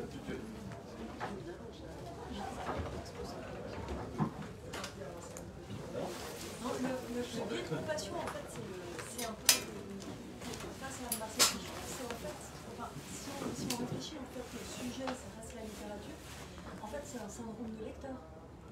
En fait, on regarde Marcel Pichon en tant que lecteur d'analyse, et puis ce serait le cas avec n'importe quel personnage de fiction auquel on s'identifie d'abord. Donc, enfin, la mise en abîme de l'exercice de lecteur là-dedans, elle se rejoint, il me semble. C'est un peu Totalement. Alors, je pense que le lecteur est aussi un petit peu guidé par les phrases. Il y a un moment, c'est à quel moment on rentre dans l'espace du livre. Moi, c'est des questions qui m'intéressent beaucoup. Et je pense que la première occurrence est aux alentours de la page 70. C'est-à-dire qu'une fois que j'ai raconté que la petite fille, le mail et tout ça, et comment contourner l'obstacle juridique, et puis inventer l'agence de détective, et puis commencer à faire. Il y a un documentaire, 10 mois avant de s'enfermer chez elle et de se laisser mourir de faim, Marcel a participé à un documentaire qui est passé à la télévision sur les difficultés, notamment matérielles, qu'avaient les femmes divorcées d'un certain âge. Voilà. C'est-à-dire que le livre est aussi, en filigrane, une histoire de la condition féminine dans tout le XXe siècle. Moi, il y a des trucs dont je prends conscience parce que je les écris. Enfin, par exemple, le changement de nom des femmes. C'est-à-dire que d'abord c'est le nom de leur père, ensuite c'est le nom de leur premier mari, par pour Marcel, donc elle s'appelle Marcel Pichon. Et puis à 19 ans elle s'appelle Madame Bess. Et moi je m'étais jamais penché sur la question, hein, je suis navré, mais d'un coup je me dis, mais comme je m'intéresse à cette œuvre, je me dis, mais c'est quand même incroyable quoi, de se faire appeler autrement que ce qu'on s'appelait avant. Quoi. Il y a une espèce de violence symbolique qui est folle, d'une certaine façon. Quelqu'un qui a... bah, voilà. Et puis elle divorce et elle reprend son nom de Marcel Pichon, et puis elle se remarie avec un Tunisien, donc elle s'appelle Marcel Mouali. Et donc, ouais, j'ai pris conscience comme ça que c'est compliqué pour les femmes d'être elles-mêmes, c'est-à-dire qu'elles n'arrêtent pas d'être... on change leur identité. Alors, d'un autre côté, c'est aussi la merde pour les hommes, parce qu'eux, ils sont assignés à une seule identité, quoi. Peut-être qu'ils aimeraient bien en changer de temps en temps, mais non, là, eux, c'est une et rien d'autre, quoi. Il y a un manque d'imagination pour les hommes, quand même, assez... En Suisse, Maintenant, tu peux... en Suisse, Maintenant, on peut... Non, mais ça, faire les choses changent. en Suisse, on peut choisir, hein, c'est l'un ou l'autre. Voilà. Non, mais c'est bien que les choses évoluent, en tous les cas, là-dessus, mais il y a toujours du bien et du... Voilà, j'ai juste terminé sur la petite... et donc je regarde et je rapporte ces documentaires où on ne l'a pas exprimé, et où ce qu'elle dit est quand même très, très erratique et très... voilà. Et le moment où, pour moi, le livre bascule dans sa propre vérité, c'est que le chapitre d'après, la première phrase du chapitre d'après, c'est « Peut-être Marcel était finalement un peu conne ». Et là, quand même, on vient de se faire 70 pages où on est un peu ému par le destin de cette femme, quoi. Et là, ce truc-là, bah ouais, parce que c'est là où... Voilà. Je suis d'accord. Non, c'était juste pour rebondir, quand vous dites en Suisse on peut choisir, mais la femme peut choisir de prendre La famille, le nom aussi. L'homme C'est la famille, en fait. Mais l'homme peut prendre le nom de la femme? Oui, c'est la famille qui va prendre le nom. Donc les enfants vont prendre. D'accord. On va avoir Statistiquement, sur les cartes d'identité, on va avoir 40 millions dans 3 générations. Hein. Ça va être chouette. Quoi. 40 millions, on ne pourra pas plus personne à savoir comment il s'appelle. Ouais, mais dans la réalité, c'est extrêmement minime. oui, c'est Ah ouais. Je connais pas les chiffres, mais statistiquement très bas. c'est très... D'accord. Les femmes Vous, continuent c'est- de penser Oui, oui, le nom de leur Non, mari. mais Oui, vous, oui. c'est l'homme qui choisit le nom Voilà. de la femme. Statistiquement, C'est très bas. statistique très basse. C'est votre phrase est bizarre. Hein. C'est l'homme qui Reste- choisit le nom de la femme. Oui, oui, c'est possible Non, c'est aussi. De la en fait. famille. De la Ben, famille. c'est-à-dire Non, tu ça- prends. En France aussi, hein, on peut choisir de prendre le nom de sa femme quand on a un Ah oui, d'accord. Oui, dans ce C'est sens-là. c'est l'homme qui choisit le nom de sa femme. de C'est l'ambiguïté des mots. Ah oui, Oui, non, d'accord, je l'ai pris dans le mauvais sens. La Je suis grammaire. vieux, c'est normal. Il y a madame qui a une question. Oui.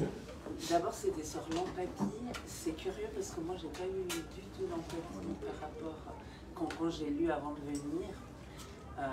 Mais là, en commençant le livre, c'était de l'empathie pour la peur que vous fassiez prendre par rapport à cette menace. C'était plutôt ce contournement et comment on parle les choses alors qu'on nous interdit d'en parler. Ça me touche beaucoup. Et le deuxième, c'est mon biais à moi. Quand j'ai lu de quoi il s'agissait ce matin, je me suis dit, ex-mannequin, peut-être anorexie, elle se tue avec des choses comme ça. Et peut-être c'est mon biais à moi. Et voilà, je suis restée avec se tuer de faim. Ça peut être une façon de vivre sa vie avec son corps toute la vie aussi. Alors, ça, voilà. Ouais, alors. J'étais empreinte avec ces deux choses. Ce que je trouvais bien, c'est en levant mon propre biais, j'imagine que j'envoie aussi un message au lecteur pour qu'il comprenne ses propres biais. Voilà, donc, alors, il y a une espèce de confusion, parce que moi j'étais, évidemment, au début, je me suis dit, ok, alors ici, ce qui m'embêtait un peu, d'ailleurs, voilà, mais en fait, dans les années 40-50, on ne demande pas du tout aux mannequins d'être maigres. Absolument pas, elles sont au contraire assez charpentées. C'est pas du tout la sveltesse et tout ça, ça arrive à partir des années 60. Et il y a les années 80, n'en parlons pas. Mais là, elles sont plutôt, elles font un peu mes mères presque, hein, elles sont pas particulièrement belles, voilà. Donc ça, j'étais contente déjà de ne pas devoir plonger là-dedans. Et alors, moi, la mode, ça m'intéresse pas du tout. Enfin, c'était pas cool de tomber sur quelqu'un qui avait été mannequin. Parce qu'il fallait bien que j'essaye de trouver des choses, quoi. Enfin, c'était quoi? Jacques Fad, donc grand couturier, enfin, qui a un destin tout à fait étonnant. Donc, et surtout, moi, ce que je voulais, c'était... On a des photos de Marcel 40 ans, 50 ans, 60 ans. Voilà. Et moi, je voulais retrouver des photos de Marcel mannequin. Enfin, voilà, tout le monde disait qu'elle a été mannequin vedette dans les années 50.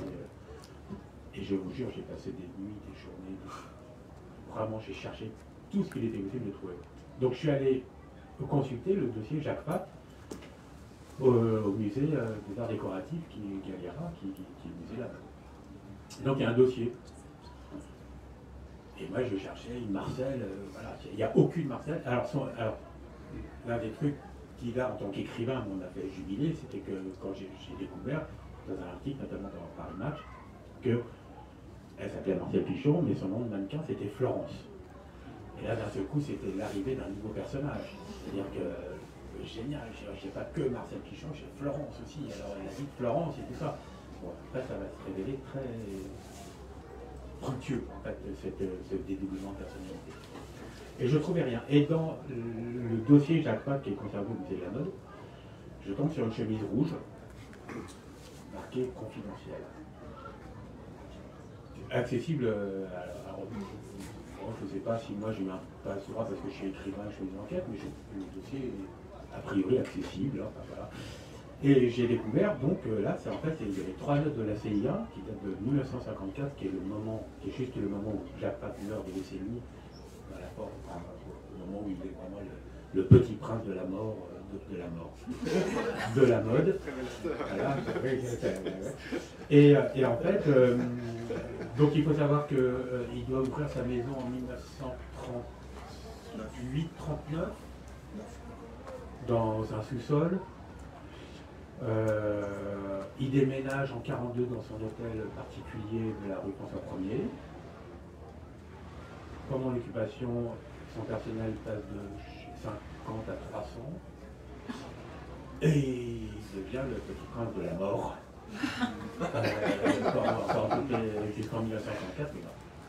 Et donc, je tombe sur cette note de la CIA où j'apprends que, en fait, M. Jacques Fat, le petit prince de la mode, était un gros collaborateur et que sa femme, Geneviève Boucher de la Bruyère Fat, en fait, se vantait partout d'être la maîtresse de Toabet, qui était quand même le gouverneur nazi de Paris. Et alors alors là, c'est une toute autre histoire. C'est ça qui était très intéressant avec Marseille, c'est-à-dire que chaque nouvelle information modifiait le portrait que je m'en faisais jusque-là. À chaque fois, ça changeait. C'est-à-dire que... Et moi, à la mi-mort, en tous les cas, est arrivé à la conclusion qu'il n'y a aucune photo de Marcel dans les années 50 en tant que mannequin. Bon, je ne vais pas raconter toute l'enquête et pourquoi je dis ça, mais en fait, je pense qu'elle était mannequin dans les années pendant l'occupation. Et être mannequin pendant l'occupation avec la face, c'est pas du tout la même histoire que d'être dans la maison Dior dans les années 50. C'est-à-dire que là, il y a quelque chose, il y a les fêtes nazies, il y a la prostitution, puisque Madame Sack était quand même dans un livre, un polar de Dominique Magnotti. Elle imagine une scène avec Geneviève Sack et puis tout le gratin du cinéma et de la mode. Et après, ils vont partouzer tous ensemble. Donc, si Marcel a été mouillé là-dedans, c'est plus du tout la même histoire. C'est évidemment pas la Marcel Pichon qui a été persécutée par les nazis. C'est tout le contraire, quoi. Et donc à chaque fois ça changeait. Et puis après, quand je découvre qu'elle a été tabassée par son mari, ça rechange encore.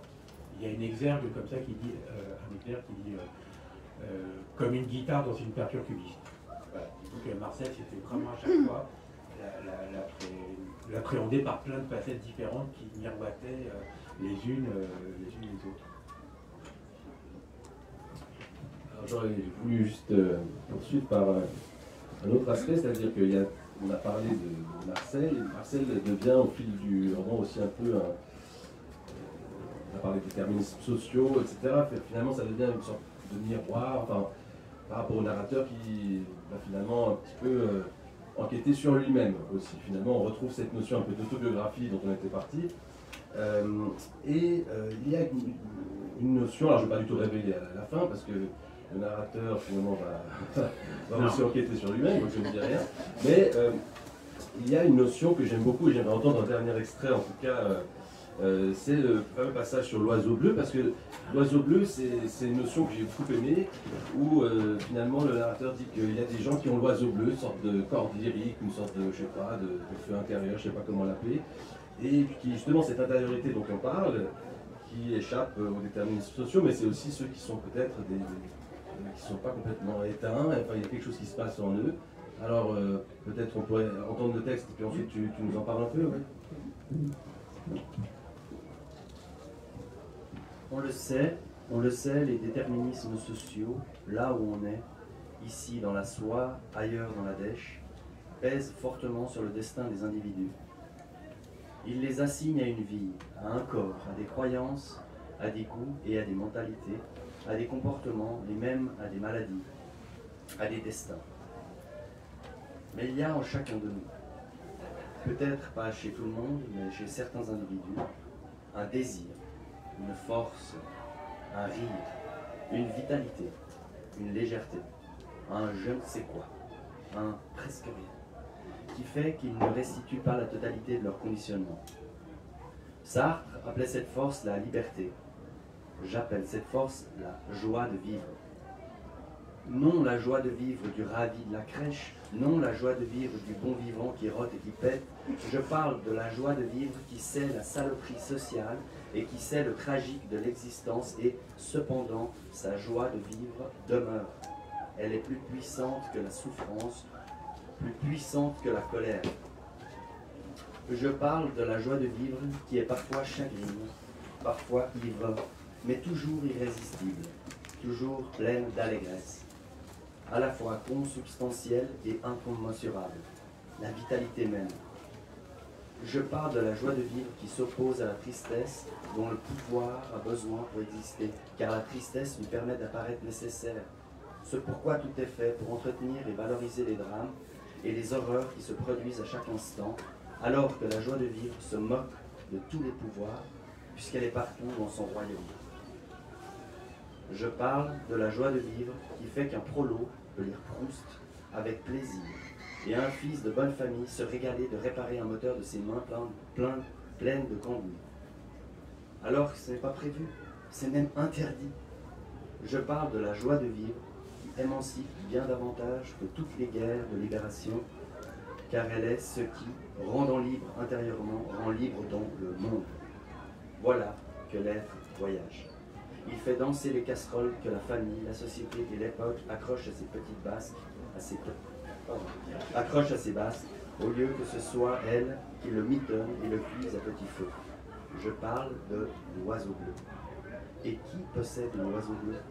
Qui prend soin de son oiseau bleu au lieu de l'étouffer dans son poing?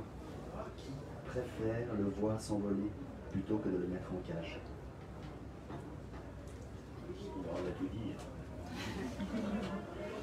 Je ne sais pas quoi dire sur l'oiseau bleu, si ce n'est que je pense que c'est l'esprit du livre, que c'est l'esprit de la littérature même. Enfin, que c'est ce qui... Ouais, c'est, enfin, je ne peux pas mieux dire. Du coup, je vais parler d'autre chose. D'un truc dont on n'a pas encore parlé, c'est-à-dire que c'est l'histoire du journal d'agonie. Et l'histoire de... Il y a tout un fil qui est pour moi un fil important dans le livre, c'est le rapport à la littérature. Et la littérature versus le réel. Le livre commence par une interdiction de parler du réel, de la vérité. Voilà. Et j'avais décliné comme ça, tout au long du livre, des moments où cette question se pose. Par exemple, Penny, à un moment donné, s'offusque que Marcel se soit laissé mourir de faim alors que tant de gens meurent de faim. Et elle trouve ça scandaleux en fait, d'avoir choisi ce moyen de se tuer. Il y a plein de gens qui meurent et ils n'ont pas demandé. Et je crois que c'est... il y a les chiffres d'ailleurs, c'est 10 morts par minute, je crois, de morts de faim dans le monde. Okay. Ça donne un peu de prix à chaque minute qui passe. Hein. Et donc elle retrouve, et Bimor lui dit, ah bon, mais pourquoi tu parles? Et j'ai dit, ben en fait, Penny a retrouvé des témoignages, et c'était important que ce soit des témoignages justement, du siège de Paris en 1595. Vous voyez que les Bimor ne se refusent pas les voyages dans le temps. Donc Henri IV, protestant, fait le siège de Paris, la catholique, et la faim pendant 3 mois, il y aura 13 000 morts de faim, à tel point que enfin, c'est pas rien de mourir de faim. Et en tous les cas d'essayer de survivre à ce moment-là. Donc les chroniques, en tous les cas catholiques, racontent que, je ne sais pas si vous connaissez le fameux Portier, c'est quelqu'un qui a été... il y avait tellement de cadavres qu'on broyait les os des cadavres et on en faisait de farine et les gens se nourrissaient avec ce pain-là. Voilà, ce qu'on appelle le pain Montpensier. Et on raconte aussi que dans Paris, une dame, qui était plutôt riche, dit-on, perd ses 2 enfants, morts de faim, en bas âge, et qu'elle a fait saler les corps de ses 2 enfants pour pouvoir se nourrir avec sa servante. Il faut imaginer la scène, hein, de la servante, les enfants guidés, ses enfants, et puis on en fait des jambons. Voilà. Et cet épisode du siège de Paris a été tellement marquant que des écrivains s'en sont emparés, notamment Agrippa d'Opinier et puis Voltaire dans sa Henriade. Et c'est là où on voit, moi ça m'intéresse, c'est là où on voit que la littérature invente aussi des récits. Parce que ce qui va intéresser Agrippa d'Aubigné et Voltaire, c'est pas du tout ce drame, cette imagination de la réalité, c'est-à-dire qu'il faut se représenter, enfin, c'est un tableau de Vermeer, enfin je le raconte comme ça, c'est un tableau de Vermeer, c'est-à-dire qu'il faut imaginer une bougie, la servante, la mère, les jambons, voilà, il y a un vertige là, enfin, un vertige tout nu, il n'y a pas besoin d'en rajouter. Or, ce qui va intéresser Voltaire et Agrippa d'Aubigné, c'est pas du tout cette scène-là. Ce qui les intéresse, c'est que, en fait, il n'y a pas 2 enfants, il n'y en a qu'un seul, parce que c'est vachement mieux qu'il n'y en ait qu'un seul pour s'identifier.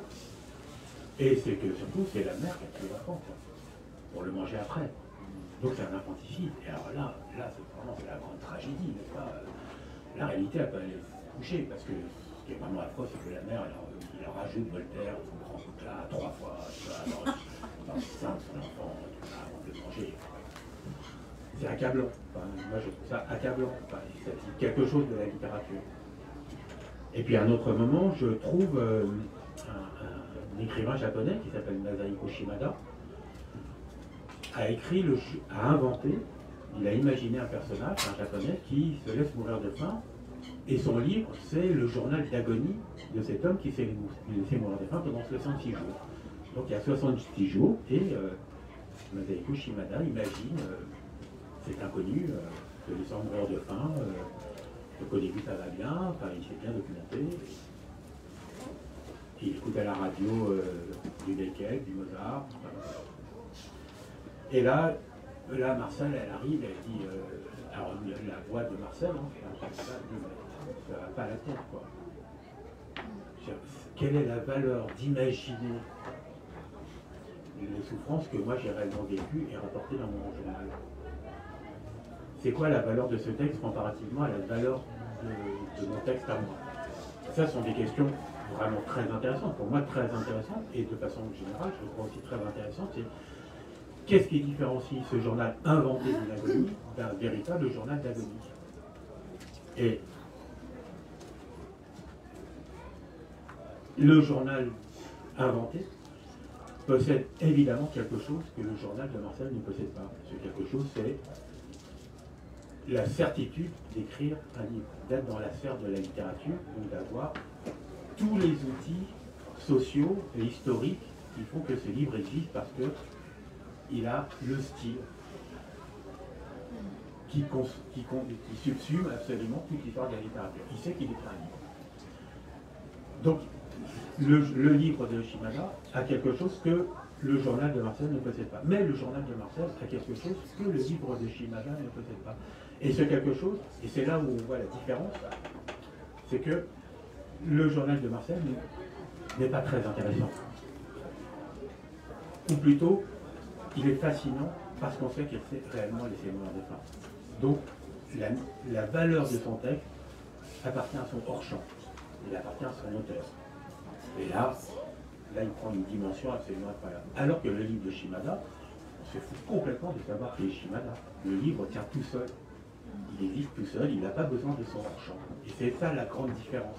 Donc, au bout d'un moment, je me suis dit, moi, ce qui m'avait fasciné dès le départ, et la valeur littéraire que je prêtais au journal d'agonie de Marcel, en fait, j'ai compris à la fin, et grâce, moi, je me situe, en tant qu'écrivain, évidemment, du côté de Shimada. Moi, j'essaye de pousser les liens de la narration, je travaille le sous-texte social qui est dans l'usage des mots et de la langue, dont la littérature et l'expression plus ou moins réussie d'ailleurs. Et en fait, si le journal de Marcel est quelque chose, c'est une œuvre d'art brut, s'il fallait la ranger quelque part. C'est-à-dire l'art brut, c'est-à-dire ça a commencé souvent chez les aliénistes, en tous les cas, chez des gens qui sont en dehors de la société et qui fabriquent des œuvres, indépendamment de toute l'histoire artistique. Ils n'ont même pas conscience ou la volonté, en tous les cas, de faire œuvre d'art, mais ils produisent des choses dont certains, Théos, Guy Buffet, ont fini par dire, mais attendez, ce sont des œuvres d'art qui interrogent justement notre pratique artistique parce qu'elles ne ressortent absolument pas de l'histoire littéraire ou de l'histoire artistique. Et que ça, c'est absolument incroyable. Mais quand vous regardez les œuvres d'art, il y en a d'art brut, il y en a qui sont en elles-mêmes totalement fascinantes, enfin, qui sont incroyables. Mais en même temps, vous ne pouvez pas vous empêcher de penser que c'est parce que c'est un Médiéné qui a produit. Et c'est cette friction-là que moi j'ai trouvé, enfin voilà, à l'intérieur du livre, voilà, dans le questionnement, qu'est-ce qu'on dit de la réalité. D'un côté, on la travestit complètement comme Voltaire, par exemple, et d'un autre côté, il y a une autre possibilité de raconter des œuvres d'art, enfin, de faire œuvre d'art, en tout cas, de faire œuvre littéraire, mais à ce moment-là, c'est indépendamment de toute l'histoire littéraire. Donc la valeur aussi de la chose compliquée. C'est ça qui m'a le plus C'était pour faire un peu café philo. Je crois qu'on arrive gentiment à la fin du temps imparti. Alors, je propose, vous pouvez bien sûr, je vous conseille de lire le roman. En plus, il y a aussi un site web où il y a encore des documents en ligne, enfin, comme pour le dossier M, des suppléments sur le cœur de cette fois.fr. Mais si vous avez des questions encore, on peut peut-être. Voilà, une dernière question avant que je pose la question obligatoire et rituelle que je n'oublie pas. Oui. Alors moi je précise, voilà, j'ai une question et je précise que je n'ai pas encore été la lectrice de Peur de cette fin. Et donc vous avez commencé en lisant le mail de la petite fille Et naturellement, maintenant, moi j'aimerais savoir si, effectivement, parce que le livre a été écrit, et même si vous avez imaginé tout le dispositif, etc., mais est-ce qu'il y a eu un mail de la même petite fille à la suite du livre publié? Peut-être que vous ne pouvez pas le dire et qu'il faut que je lise pour savoir, mais... Non, j'étais à Mulhouse. J'ai fait une rencontre dans une librairie à Mulhouse. Strasbourg.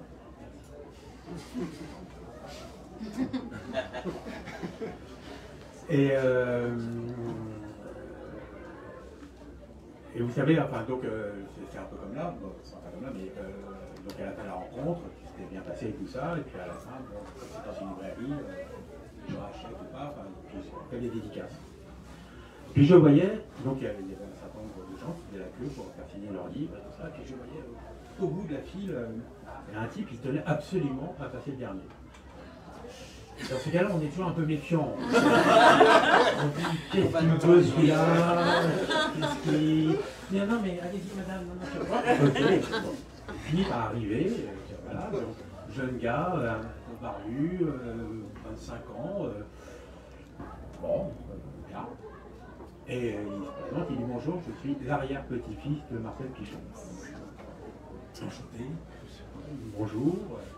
Il est très très gentil, il dit bon, j'ai pas lu votre livre, j'ai trouvé très intéressant la rencontre, c'est mon père qui m'a prévenu que vous passiez, moi j'habite à Strasbourg. Donc, voilà. Bon, la conversation s'engage un petit peu, et puis au bout d'un moment, je lui dis votre tante,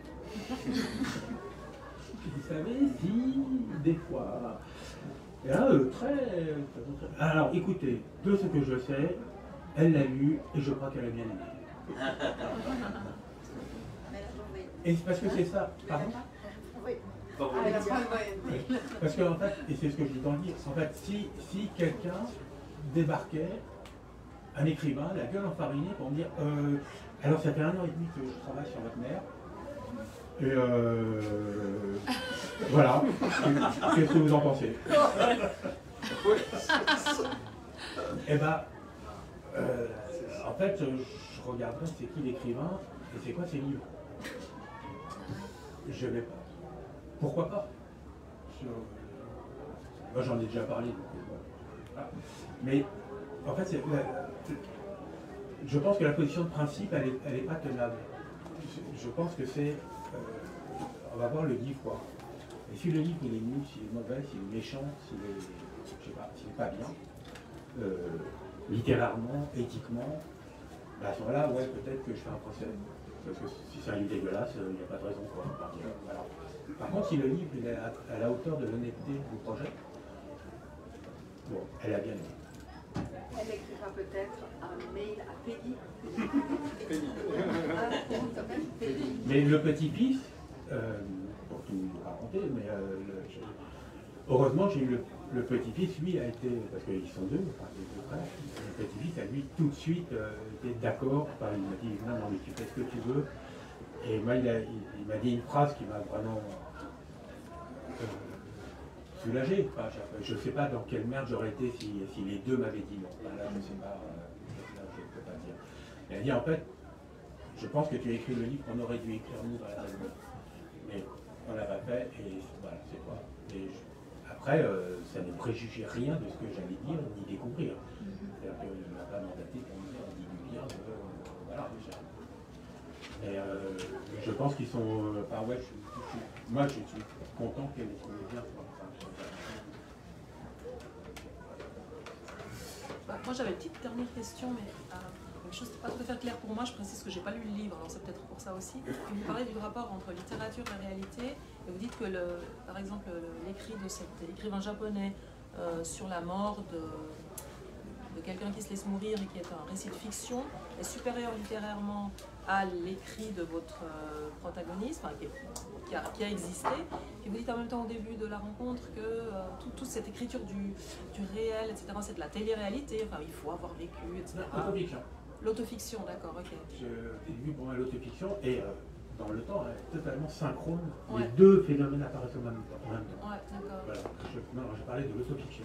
Et alors, pourquoi, alors, ma question c'était quand même, mais pourquoi c'est si important que vous qui êtes vraiment dans une écriture qui est de construire quelque chose sur le plan littéraire, pourquoi c'est si important que ça rejoigne la vérité dans ce cas-là? Pourquoi est-ce que vous ne pouvez pas tricher avec la vérité? Pourquoi est-ce que... Je ne suis pas sûre d'avoir compris. Pour moi, la vérité est importante. La réalité est importante. La réalité en tant qu'elle a sa propre imagination. Si je commence Parce que c'est la langue comme un escargot qui vous a oui. tilté. Et ça, c'est quelque chose de très littéraire. Oui. Mais c'est vrai, c'est la réalité. Ah, parce que cela dit, c'est la réalité aussi. C'est quelque chose qui vient de la réalité. Oui, ça vient de la réalité. Ça vient de la réalité. Moi, c'est ça qui me... chacun a son rapport à la vérité. Moi, j'ai un double rapport à la vérité. Enfin, j'ai un rapport à la vérité. Bon, en tous les cas. Je vais faire ça rapidement, mais quand j'étais au collège, j'ai fait une rédaction parce que le sujet racontez vos vacances.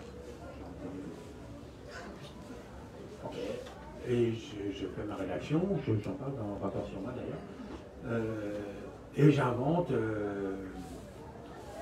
je vais aller à Marrakech, les soupes de Marrakech. Je fais toute une rédaction sur les soupes de Marrakech, que je n'ai jamais vues. Je parle des couleurs, je parle des odeurs alors que je n'ai pas d'odorat. Ok, c'est un truc complètement 10 sur 10. Lu devant la classe entière. Alors j'aurais pu être super joie, en tout cas je les ai bien eu tous quoi. Génial. En fait, d'un côté l'école me disait c'est pas bien, l'école, la société, c'est pas bien de mentir. De l'autre côté, l'école, quand je mentais, me faisait 10 sur 10 et j'étais lu devant la classe entière. Moi je me suis senti hyper mal. Hyper mal. Ici, il y a un problème là. Je me suis dit deux choses. D'abord, je me suis senti un usurpateur. Et l'autre chose que je me suis dit, c'est super facile de mentir. C'est super facile enfin, d'inventer des trucs. Quoi. J'ai 3 mots et tout ça. Les gens, ils gobent les trucs. Quoi. Et ça m'a vraiment agacé.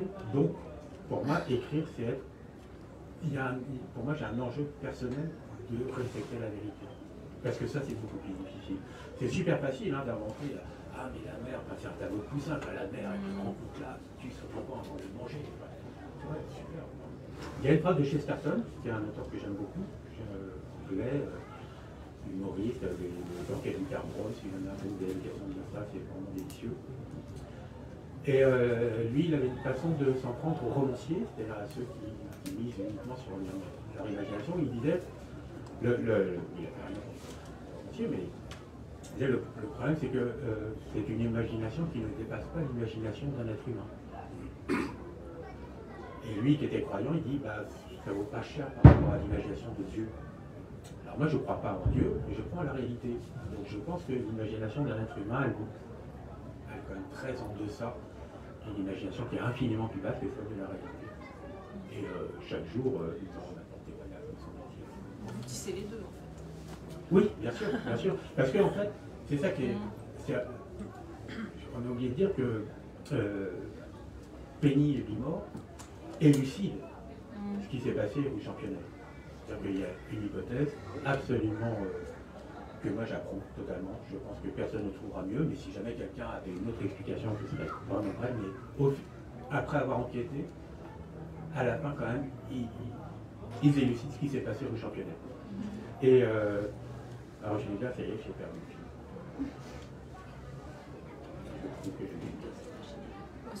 Parler de la réalité. Parce que c'était pour vous la réalité. Oui, c'est ça. Oui, voilà.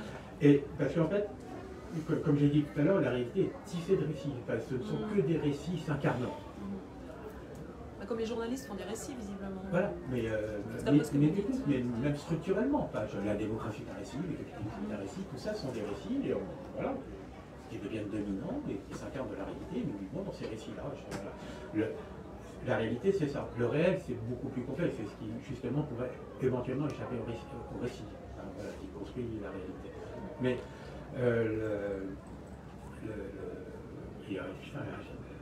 cette pensée n'arrête pas de me fuir.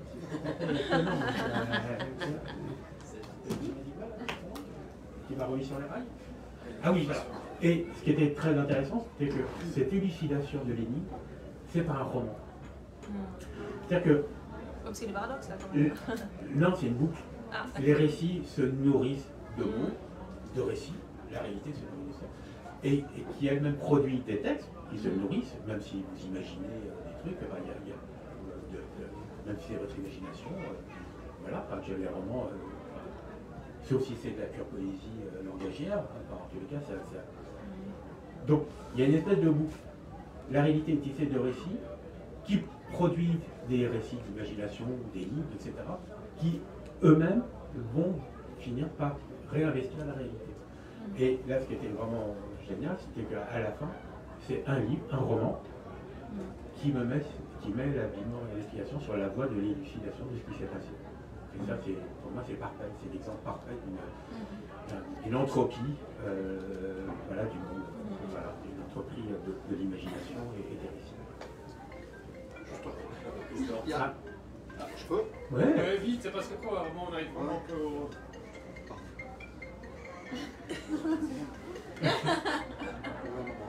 Il y a une piste que tu suggères, c'est de relire le bouquin en ne lisant que les exergues.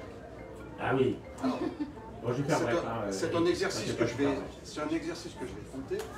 J'ai déjà commencé, mais ça me semble assez compliqué. Est-ce que tu peux nous dire Alors d'abord, c'est une idée. Ouais. Je ne sais pas si je m'apercevais pas, je pense que c'est pas une bonne idée, mais c'est une idée qui est bien formulée. Ça ne veut pas dire qu'elle est bien réalisée. Je ne confonds pas les deux. Pour moi, c'est un... Non, je t'en prie. Mais tu peux répondre. Je vais sur reparler. C'est le rapport à la vérité. Il y a 99 chapitres, donc ça fait 99 exemplaires. Alors, moi je trouve que c'est un jeu, c'est un espace dans un livre absolument merveilleux que les exergues. Généralement, les auteurs se la pètent, et ils ont bien raison, d'ailleurs. C'est-à-dire qu'ils écrivent un bouquin, quel que soit le contenu, mais ils mettent une phrase super profonde de Spinoza, Flaubert, un truc, Marcaillard, c'est vraiment bien costaud, tout ça, super. Et moi, pareil, hein, il n'y a pas de raison, moi je suis Wittgenstein, je suis des phrases très profondes et tout ça, mais on me dit, arrête de te la péter. Donc après tu cites oui, et la locomotive de Miniville. Alors, parce que la phrase elle est trop bien. Parce qu'en fait, parce que c'est ça la culture. La culture, c'est pas que les grands auteurs. C'est pas ce qui constitue notre culture à nous tous, et moi évidemment. C'est aussi de la chanson populaire, c'est aussi du rock, parce qu'il y a le Prodio qui non mais, et puis ça peut être Laurence Stern, ça peut être Spinoza, moi c'est Wittgenstein par exemple, et puis ça peut être une série télé, Ozark, enfin voilà. C'est-à-dire que tout ça fait le corpus culturel d'un individu. Et moi je tiens beaucoup à cette idée-là. Et donc les exergues sont le moyen de dire ça. Après, il y a aussi une stratégie purement narrative, c'est-à-dire que quelqu'un va dire les limites de mon monde, c'est les limites de mon langage, Wittgenstein, et puis un mec costaud, moi j'ai allé lire Wittgenstein quand même. Et puis le chapitre d'après, ça va être le Club des 5. Moi je sais, j'imagine, j'espère que lorsqu'il tombe sur le Club des 5, il est mort de rire. Putain.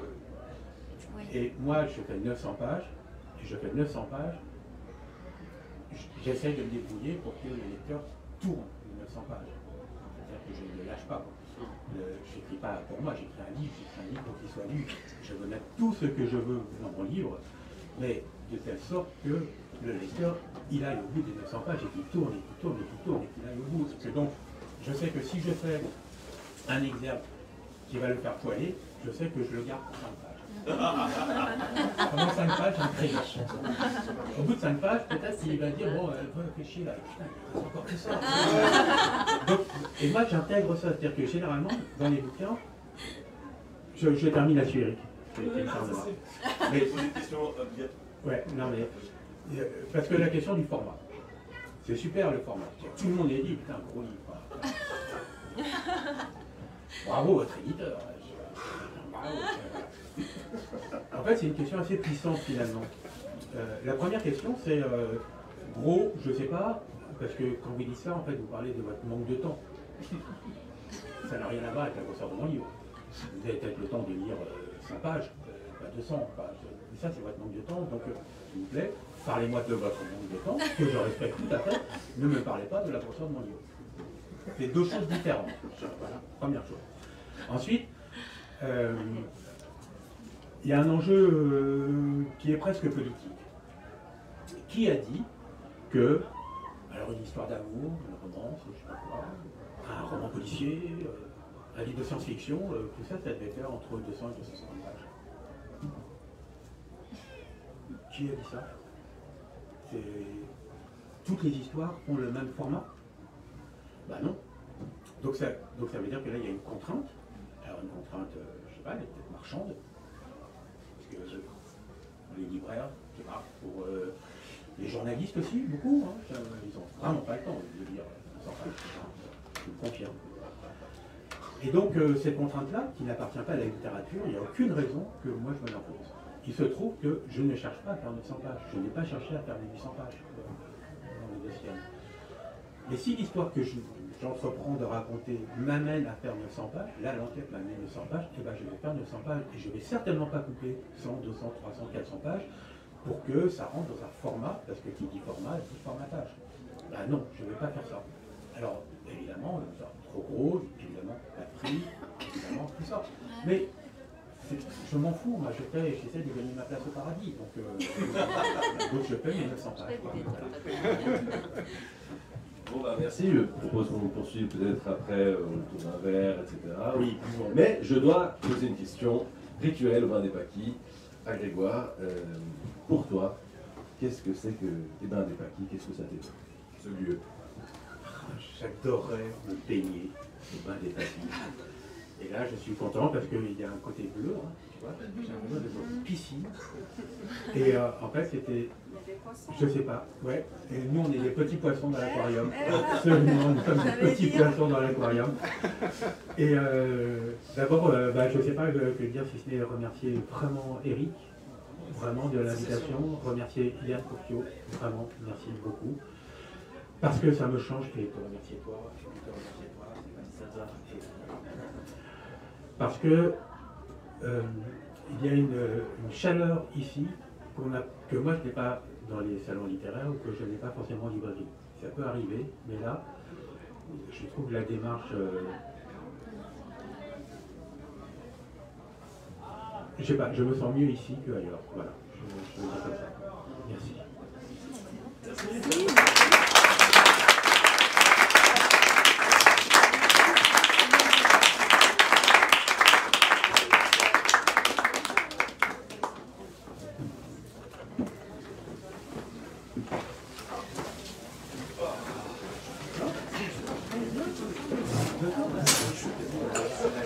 Je suis pas